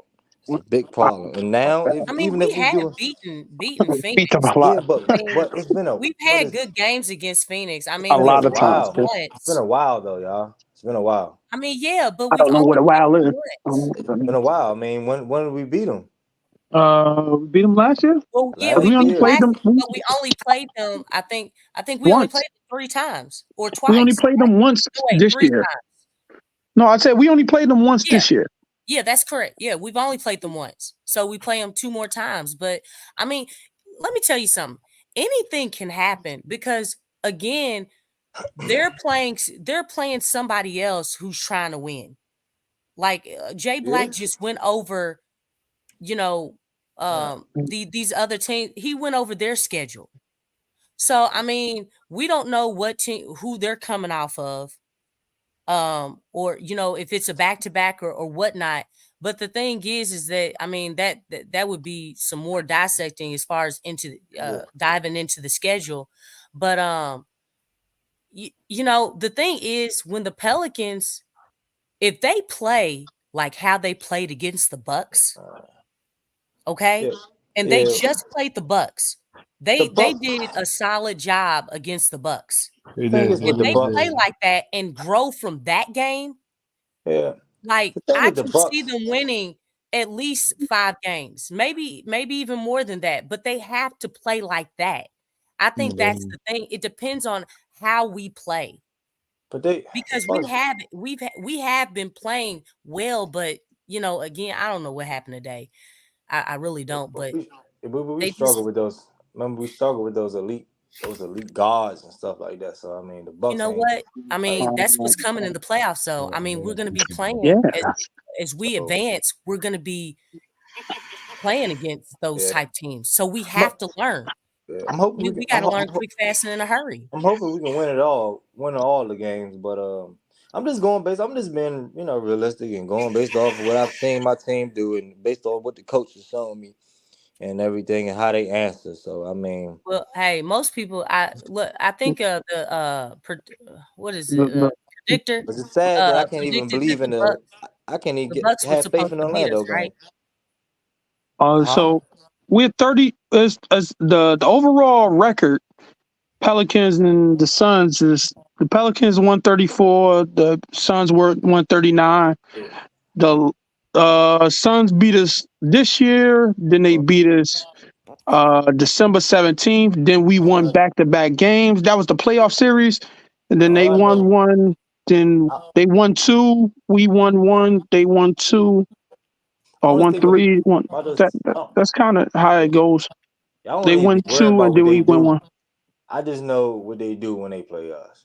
That's all I'm I'm worried. telling you the record is 34 and 39. That's not. Oh, you talking about They're versus? not Oh, you talking about us? Oh, you talking about our matchup? us against them all time. Oh, you talking about all the time? I mean, that's kind of that's going way back. I But just went back this year. This year they beat us, and the last time we played them was in the playoffs. right, I mean, we've seen that result, but I mean, It was 4-2.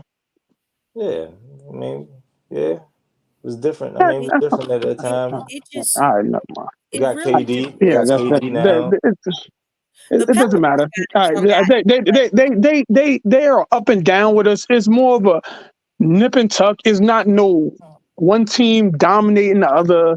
There's nothing like that. It never been like that, and it won't be like that. I mean, it was like that with Miami. Miami had beaten the Pels like seven straight times. I think But that was like 2017 or Yeah, something, yeah, or something crazy. and we I don't and we beat them.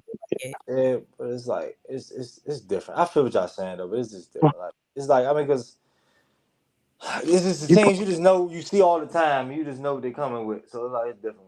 Like I mean, Heat, yeah, I know they compete and all that, but they don't. I just don't truly believe they're gonna. Certain teams just come with it with they all, and when we measure our all against another team's all, that includes your coaching staff as well. So I mean, Who is their coach? I just know that they got the better superstars over there, brother, and If they got a superstar, then why they got less wins than we do? because when they play against us, that's all I care about. No. Why do we? But the thing, look, That's what it's Don, about when they play against us. They got three Just like superstars. Orlando Magic. When we play against Orlando, bro, we might lose. But Don, listen, Fouls make fights, look, man. we haven't. The Bucks have been beating us too, but we beat them. Right. We beat them. We did. Okay, Yeah. so the thing is, we almost lost it though. Definitely almost lost it, but we did. Though, Don. We beat them by 7. We did. But y'all, I'm just giving y'all the facts, y'all. We know our team. That is factual. We're having faith. I feel like we're having Bucks faith. have had We're having a lot of Bell's faith. number for a long time.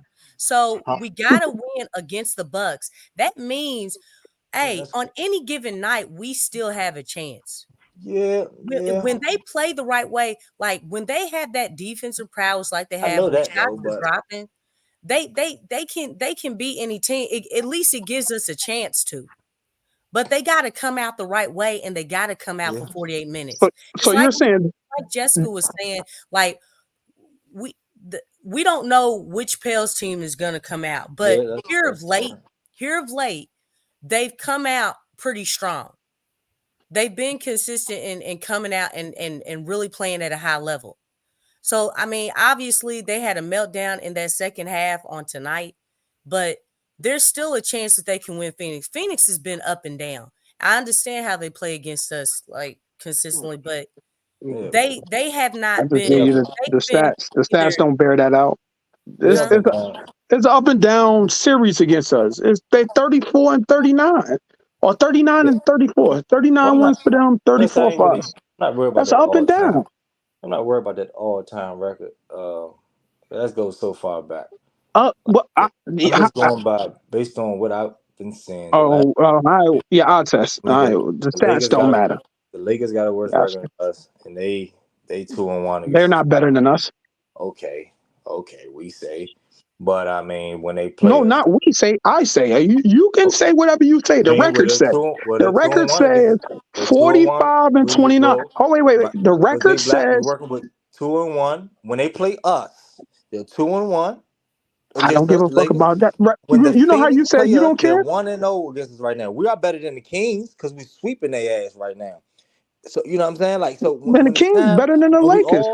Even though we might have a better record, but we ain't that far apart. Right. Bro.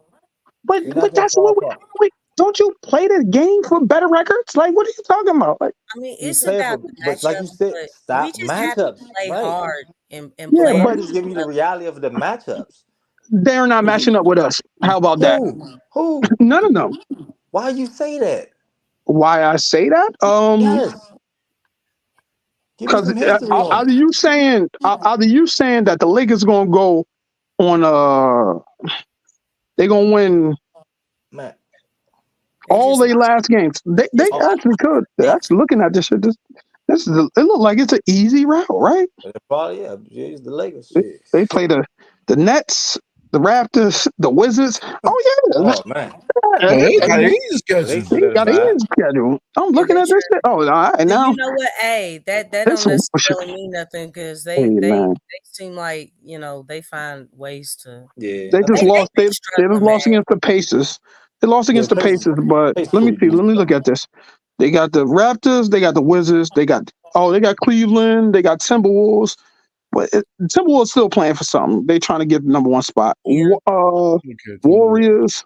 Then they got Grizzlies. Then they got us. And you know that Warriors game is going to be a lot of beef too. Yeah. And they just played them, and the Warriors beat the Lakers, right? I believe. I don't know. I don't be watching other teams. I try to keep up with. I try to keep away from motherfuckers. Last game I remember the Lakers beat the Warriors. I think it was an overtime, but that might have been. I don't know if that was the game before the last game they played, but I remember. The Warriors beat them the 16th. The Warriors don't match up with the Lakers too good no more because of that size. And stuff. They still. But this always a high level high level game. You That's know, why they it got him brings out last the year in the best. playoffs. That's why they got him last year in the playoffs. You know what I'm saying? That size, like they not. Man, Golden Okay, State ain't going nowhere. So let me ask y'all this: Do you feel like it? You know, we could go 4-4. Does that seem like it's feasible Yeah, it to can go happen. 4-4? Yeah, yeah, but then you got to say the other teams. Y'all, there's no way that other teams are going to be 7-0 or 8-0. And So that's true. just like the Warriors. The Warriors play the Dallas Mavericks 3 more times. They play them twice back to back. Then they play Houston. Then they play the Rockets, the Mavericks again. That's 3 games. They got a damn near playoff series against the Warriors. So somebody is out the playoffs off of that alone. Yeah. So So we I ain't really too. That's why I don't be getting too worked up off, and unless they sweep everybody else and have a 2-1 against the Mavericks, the Warriors are out, in my opinion. Well, as far as what we can control, what the Pels can control, The Pelicans. you think it's 4-4 or something Like I said, I else? know we beat Let me look at the. Trailblazers, Like Spurs, I think Kings. we gonna win against the Suns this game. I think we I gonna. feel like we can get at least one. 3-4. I think this game we get. I don't know about the game in Phoenix. We got to see how it rolls. But right now, based off of this, I'll say that'll be a tough one to win. But this one, I think we gonna get. They beat us. What they beat us at last time? In Phoenix. At home. At That's the home? only game that we had. Let me see. In I our don't know. house, right? Went off. Probably in our house. Right. In our house, right? Yeah. Let me see. In our house. That's what I'm saying. I mean, So we're gonna beat them at. We gonna no go 1-1 game with is them. identical to the other. Yeah, we gonna go 1-1 I mean, with we'll I mean, we're gonna remember what happened with the first game with Phoenix. Yeah, we remember. You know, so the thing is like based off that. I mean, just like with Miami beat us at home, but what do we turn around to? Beat them at home. All right, Lex, you got that We one. made changes, so Yeah. I like to think that Yeah, you know Miami. there'll be some things that are The different. Mavericks too. I don't even trust Mavericks. We beat the Mavericks. Yeah. I We think 2-2 against the Mavericks. We match up good. We match up good against the Mavericks. the Heat Oh, come on, man. game kind of God damn. So one what thing about I the will Warriors? say We beat the though, We match Warriors. up good against the Mavericks. What are you talking about? We beat the Warriors. We match up good against the Warriors too. Yeah, I just said we Who we play don't good match because up good against? Huh? Who we don't match up good against? I just said, the Lakers and the Suns. Lakers, Suns. Lakers, Now, and I'm not saying that we Lakers, can't. I'm Suns, not saying that we can't Lakers, do it. We Suns. possibly can do it, but I'm just telling you that I just don't think. Like, I Oh, mean, it's okay. just, let me ask. Let me. All right. So, I was trying to go down the list of and this is what the history hold on. shows it. I was trying to give like the Suns. I think we're gonna win the Suns. I think we're gonna lose against the Mavericks. No, matter of fact, I think we're gonna win against the Magic. We don't play the Mavericks. What you say the Mavericks? Magic. I think we're gonna go. That Spurs team is every game, but I think we're gonna go 3-0, and I think we're gonna lose against the Suns. But not lose. Then I think we're gonna beat Trailblazers, Kings, and we're gonna lose one of the last 2 games, either the Warriors or the Lakers. One of the last 2 games. So I think we're gonna go 5-3. I believe we're gonna go 5-3. That's how I think. Hey, I hope we go. Well, I think 7. worst case scenario it would be 4-4, but I can give 5-3 if that's the best. Yeah, at the if that's about, I'm sure I'd like to win all of them, but it is tough. I mean, but I think we could get 5. The only reason I say that is because usually we make adjustments game to game, not quarter to quarter or situational. Game to game, we come out with a different scheme or something, matchup. So, like against the Suns just they beat us. So usually teams don't beat us back to back. This is a rarity. Like that's why the Celtics. That's why this was so disheartening, because we lost back to back against them, against the Celtics, and one of them we could have won. That was the first one. But this one, I think this one we could have won too. in some sorts, but I Nah, really thought we was it gonna was lose this due. It game. was due. It was due because them Celtics is a better team, and they had got their ass whooped back to back. So it was kind of they was going to do that. They was going to do that because they Well, got I mean, we because could have they easily they coaching taken staff is more advantage, tight but over there. They done been in some games before, and they more ready than we are. I mean, that's what it is. Coaching from the coaching staff to the players. You're more No, experienced. Right, more I would experience. say Yeah, they're more more experience. experienced, but they Yeah, I have was, they got a And, 5 out. They got a team that's they make it easy for them to play because everybody can shoot, everybody could defend. They don't have you can't really find, like Zion said, you can't find a weakness on a team and exploit it constantly. it's the ultimate switch all team. Switch on team. Yeah, they can switch on everybody. Or if Everybody. you got two bigs there, bring Al Horford to start. If you Right. if you got a bunch of guards there, put all guards out. Like they able to play with most teams, but I still think we do give them a little problem with BI. We got to have our full team, and then we can see some. But I still don't think we fall short because we don't have that guard. That guard part still be Achilles heel against them. I agree with that. I also, and to add to your point, I think the experience is a big part of it too. That's a very well that they have, bro. So yeah, and then Lex, you said 5-3. That's what your prediction on the last 8. That was mine. Okay, Jay. No, I was in agreement with Jay Black. I think they can go 5. I think worst case scenario they'll go 4-4. Yeah. But if not 4-4, best case scenario I believe they can go 5-3. Best case is 5-3, 5 wins. Okay. All right. Well, I mean, 8-3, 8 games left.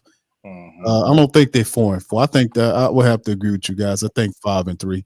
I think you look at, y'all mentioned the Golden State and Sacramento matchup. Those are back to back. So some kind of way, we'll see how that impact what they got going on. I didn't even notice that. Got to bring you with Sacramento then.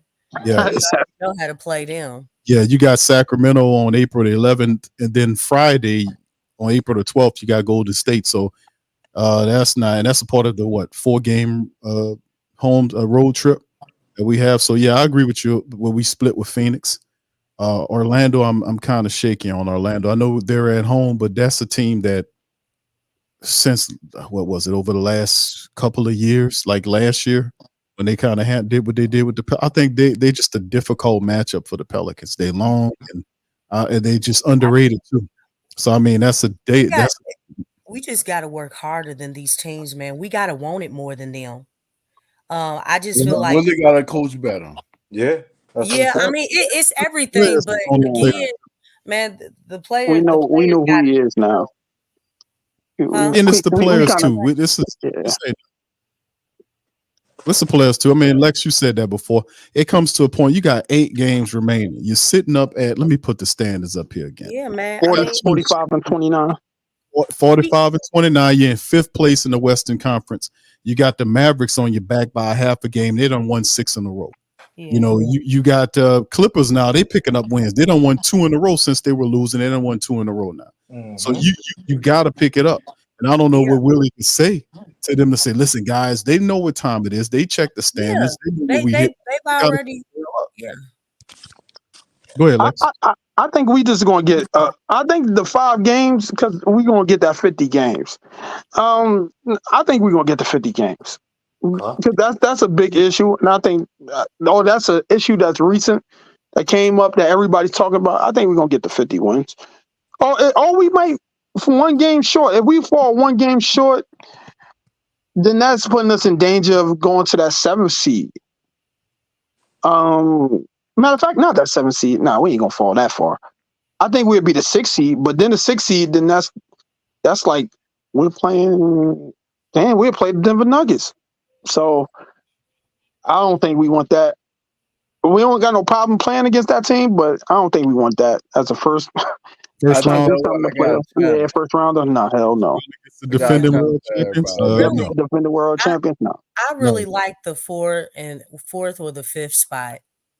I'm really liking that. I'm liking the chances with going up against the Clippers, whether we have home court advantage or not, because really we play well both at home and away, and actually we play better away. So yeah, I think that one in the first round, if we can just stay right there somehow and take care of business, I All think right. we got a good chance. So look, I got a challenge for everybody. Uh-huh. Write your predictions down. What? Write it down. Are we in class? No, nah, I graduated. nah. It's a challenge. Jot it down. You heard DJ. Nah, listen. Class, Hear me pull out out. your pencils and paper. Go ahead and jot it down, peoples. Nah, I got the pen. I got the pen. I got my pencil. I write it down. Go ahead. Nah, hear me out though. Hear me out. Alright. It's just a fun Pelican challenge. Okay. We just doing this shit for fun. Okay. Write y'all for the last final 8. Write y'all predictions down, and I'll cash out whoever get the closest or the best. Somebody the screen best- record him. Yeah, man. I don't know about that. 5 and 3. Yeah, he go, DJ be like, I was tired that night, y'all. I was Like, just like how much? Yeah. So if we all got the same, if we all got the same picks, then who gonna win? DJ got a pair, Well, everybody. I got 3 and 5, DJ. All right, great. Write it down. I'm cash apping $20. I got 3 and 5 or 4 and 4. So everybody get the same amount on here, DJ, and if 3 people get it, you coughing up $80. Yeah, everybody got. Everybody get $5. Oh, wow. Everybody get $5. You got to have all these questions answered right before everybody. You be getting some dementia. Be like, yeah, I forgot. Yeah, man. Not for real. Hey, we got this recorded, ain't it? Big Q. Right, we Look, put it on live. Hey, This put is it on. gonna be on Hey, YouTube. put it on repeat. We got to put it on repeat. We got it. We got him. You gonna clip it, Big Q? I got it. You gonna do a little clip? I got him. Okay. No, y'all know me. I got him now. But yeah, it's just a fun challenge. That's all. Is it fun or is it real? that part, Don. That part. No, but I Because mean, fun could be mistaken for fake.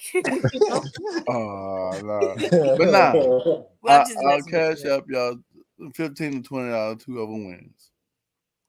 He said 15 to 20. What? It What went if, from what 20 if it's to a tie? What if it's a tie, DJ? Then what happens? Oh my If it's a tie, ooh, that's a good question. I don't know. If it's a tie, you got Oh, there it is. We make it easy, man. Hey, we get courtside seats, man. Courtside seats for the last game. Good luck with that one. The Lakers game. That's gonna be kind of tough. You know what I'm saying? Gonna be kind of tough. So DJ, what if it's a 3-way or 4-way tie? How does it go? No, there's only 3. Yeah, I'm only So if it's giving a up. 3-way. Oh, so you leaving Big Q out? No, I'm not leaving Big Q out of nothing. I'm just saying. I mean, well, there's 4 people here. You know we what? all get it right. And we all get it right. What about DC? But what about the chat? Does this extend to the chat? Oh, yeah. look. Does it extend to the chat? All right, so look, since y'all want to do that, then $5 for each person who gets it. The whole damn game done changed now. The whole game done changed now. A penny for your thoughts. Oh man. Jessica said, "Q, what's your win?" And DJ, what's your win? What's your win total? I said, a 5. I agree with the family members. I think out of the last 8, I think the Pelicans can win 5 games. But like we mentioned, and we talk about all the time, when are they gonna turn it on where they be more consistent? Like I'm looking for it right now, fam. Like right now with the final 8 games right now, we know we looking at this stuff and we're looking at the schedule. We bouncing back between the schedule and the standings. We're looking at their schedules to figure out what these people got ahead of them. but at the same time, it's in the Pelicans' lap. They have to be able to turn it up, man. And we know Zion's been playing really well for a while now over the last couple of months.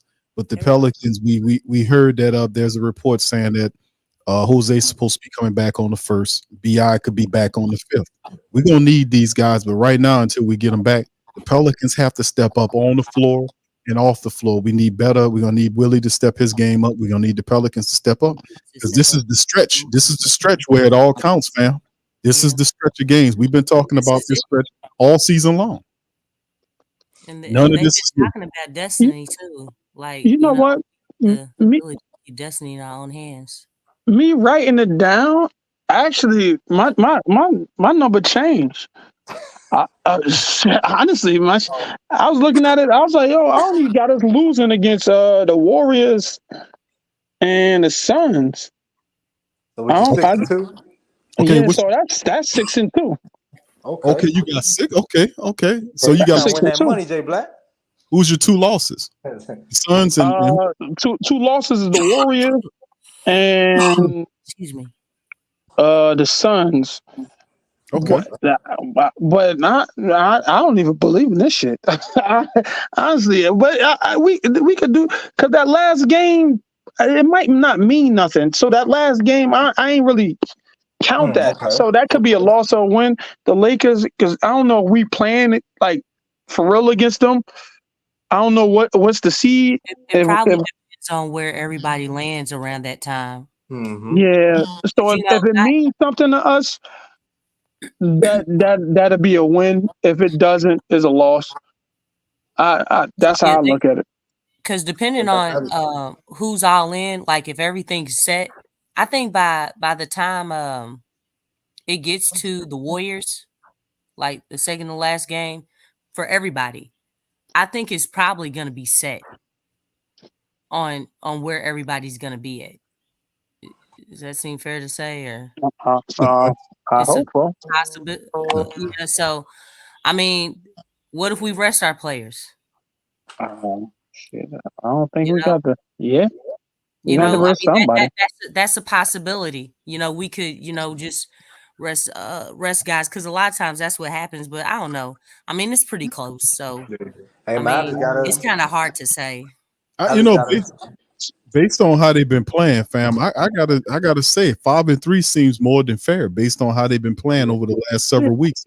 To be honest with you, 5-3 is right on par. I mean, there was a statistic, fam. We was watching the game, and y'all tell me if y'all remember this one. This one stuck out to me about the fact that since late January, wasn't it? That the top teams in terms of records wins was Boston number 1, Pelicans was second. Second, tied for second. They were tied, or they were tied for second. Yeah. Okay. I don't know who they were tied with, but we was tied for second. But that was a very awesome stat, man, and showing how well the Pelicans have been playing since late January. So I would say 5-3 is more than fair out of the next 8 games. I don't think they win all, but I think 5-3 is a pretty fair mark on what the Pelicans will do over the next 8 games. Now, will it get it into? Will it get them or keep them safe above that 6th spot or at the 6th spot? That means they get 50 wins on the season. Yeah. So you would think that would make them safe, to keep them safe beyond that 6th spot, up, above that 6th spot. We'll see, because you got 3 teams right now that's 50-win teams in the West, and Clippers are 4 off from catching 50. The Pelicans would be wonderful if we can get it. I don't know if it keeps us there, but hopefully it does. But like I said, the Pelicans got to step their game up, fam. This is the stretch. We got to dial in and we got to make it happen. Bottom line. So anyway, let's get ready to get out of here. But listen, last words. I'm not just gonna cut it short, but last words to the fam. Don, I heard you was about to say something. Then we'll go to Lex, J Black, and then we'll close out with DJ. Last words, my friend. Go ahead, Ant. Oh yeah. So I got us at a good 3 and 5. So I'm gonna have good low expectations, because we probably see better with low expectations in the universe, and I'm put that out in the universe for us, because we don't do good with high expectations. So yeah, I want them to surprise me. That's what I want them to do. I don't want to be anticipating nothing. And yeah, man, sure. You know, so if we can win all the games, we win all the games. But hey, we just gotta play better. The players gotta step up. Zion gotta step up. No, Zion Time got to step. shoot. He Yeah, stepped all up. that. He That's just what got I'm to shoot. all that comes from stepping up. That's what I'm saying. Like the leadership and not fucking losing. Do it all. You know what I'm saying? Put the shit on the line. Have some intensity. Willie Green gotta he gotta coach us to wins, man. He gotta when teams start to make their run, take a timeout. Get this shit together quickly. Hold your players accountable. Somebody get a layup, put in their face, timeout. Get that shit right. Get right. It's time to fucking win. But we don't got that mentality sometimes, so we might not do that. But I'm hoping we do that. So yeah. Okay, That's my closing, man. I wish I dang. was on the team. I would have You did it took for us him. up, then down, then up again, then down again. roller coaster. Just like the Pelicans. Hey, that's the Like, Pelican style right there. That's true Pelican style right there. Yeah, we gotta lock in on this C word and the A word, and that's consistency and adjustments. Mm-hmm. We got to do better in both those departments. You know, we have a habit of reverting back to some bad habits. Now's not the time to do that. Like, I know that like we haven't really mastered or really addressed a lot of the bad habits that we've been doing over the season, but I really do feel like if they up their level of play as far as their energy, working harder than the other team, playing with a whole lot more heart, a lot more will, just wanting it more, that really does help this team out. You know, and we've seen it. We saw it against the Bucks when they were really after it, winning those 50-50 balls. Just having that step, that first step was a whole lot faster, a whole lot quicker to the ball. That's what we have to have in order to push pace and really, you know, have the other team on their heels. But you know, everything, there are a lot of flaws with this team. But the way to address that and to really cover those things up, you got to play harder. You got to want it more. That's what we got right now.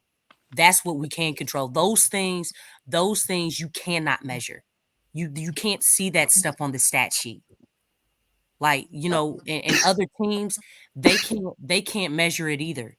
So if you're playing hungrier, if you're playing more desperate, you know, getting after it just at a high level, we give ourselves a chance to win and go into the playoffs, you know, in a good place. Not just in the standings, but in our level of play. Because we need that. We don't have the experience like some of these other teams have. So we have to kind of pick things up faster and quicker and kind of put it together so that, you know, when we do play in the playoffs and hopefully we're a shoe in, that's the goal. You know, to really make some noise.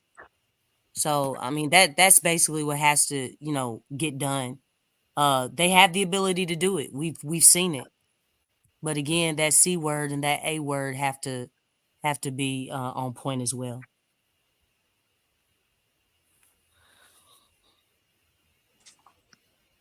Yeah, Jay Black. Oh, well, I was over here looking at James Borrego plays and stuff. I was looking at the playbook over here.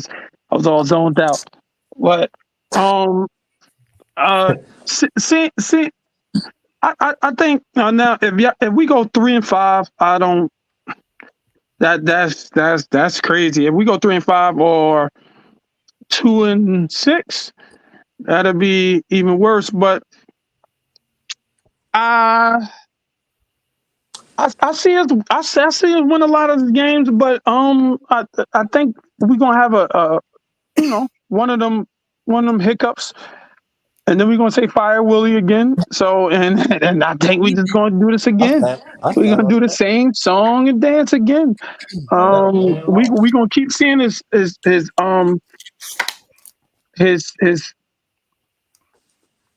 coaching bad habits in certain games. but he. I think he got a lot. You know, I'm pro Willie, man. I'm pro Willie, man. Just not tonight. just Hey, you took not it up. tonight. Not tonight. It's like Dang, a whole lot of that tonight. it's like the Celtics.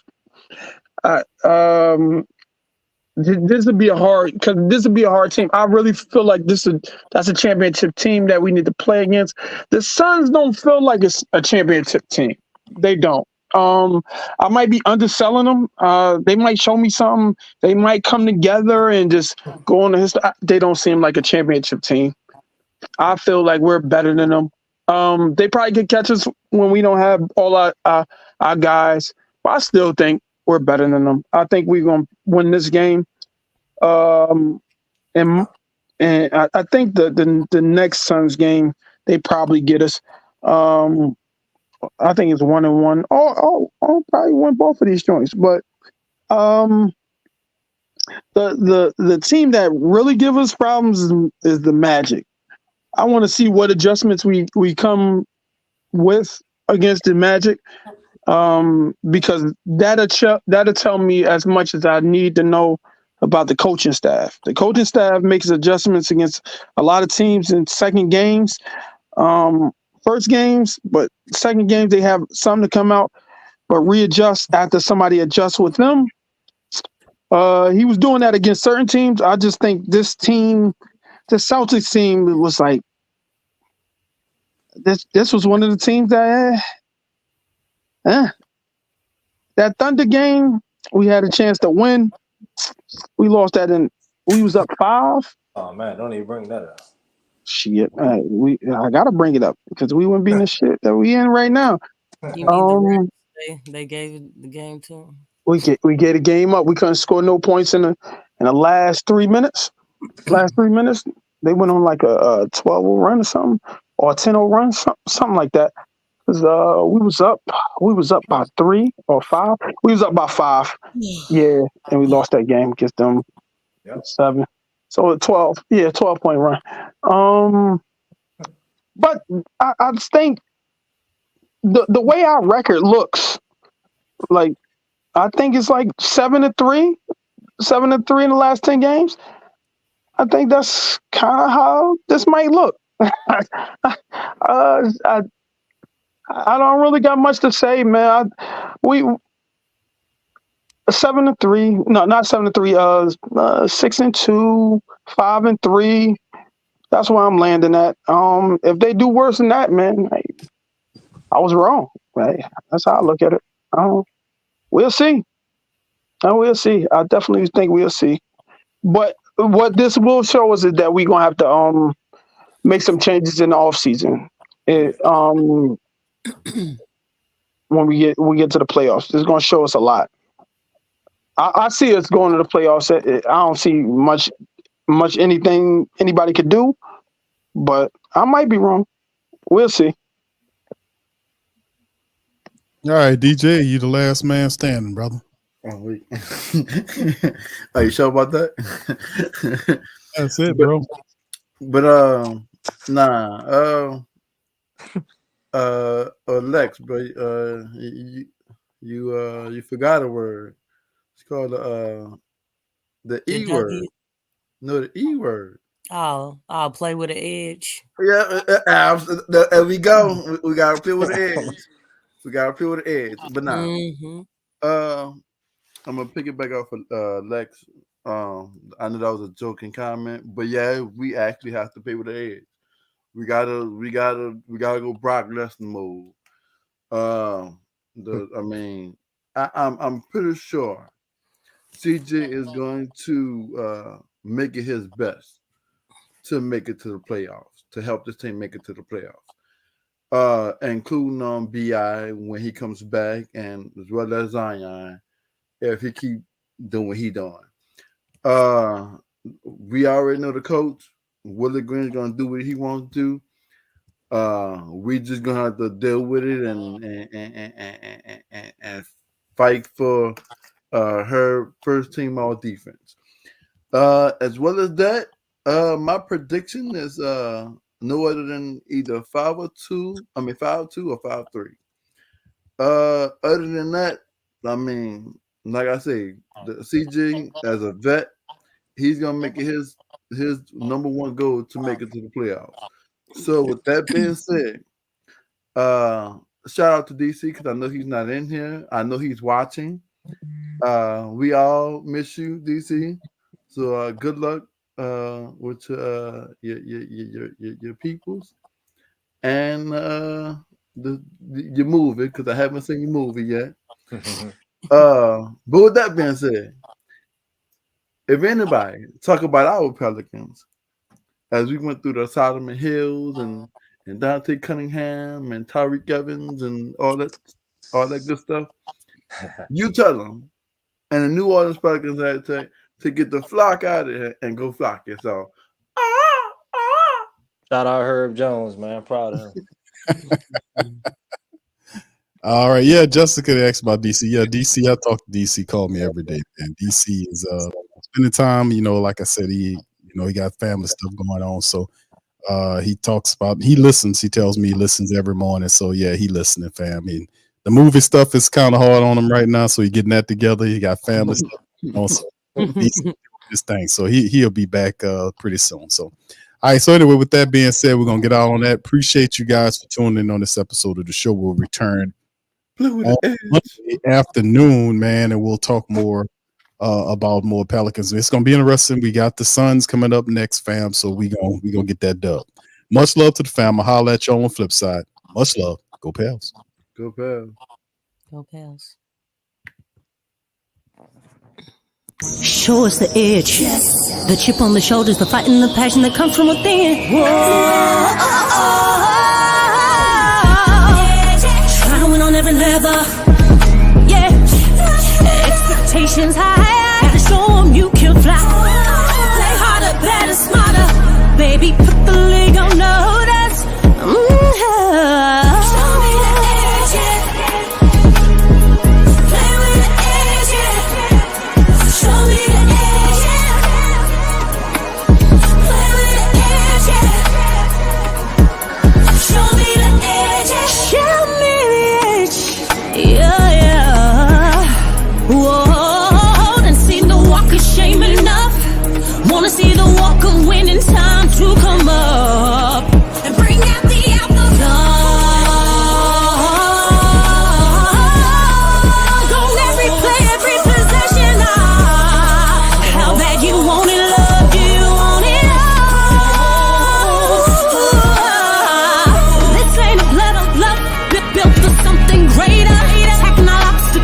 coming for the ring, my precious. You got the juice, the will, the heart, the fire. Show 'em the proof, show 'em that it shall be done. Show me the edge, yeah.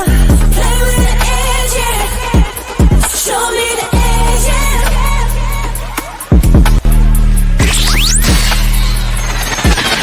You're listening to the Pelicans Postgame Report on the PRO Media Network for all things Pelicans.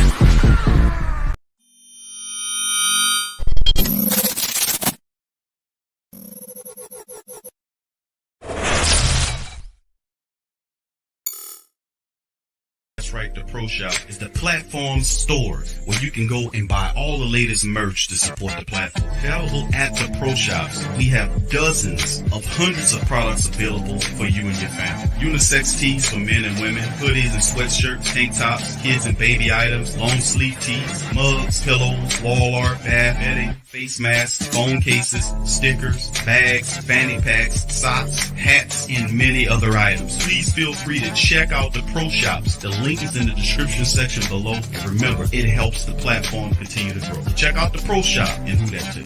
TheWhoThatDaily.com. That's right, TheWhoThatDaily.com. Your one-stop shop for everything New Orleans Saints, New Orleans Pelicans, LSU Tigers, even the top flight boxing news. So if you're a Who That and you're looking for a place to stay up on your team, TheWhoThatDaily.com is your site. TheWhoThatDaily.com for the sport Who That.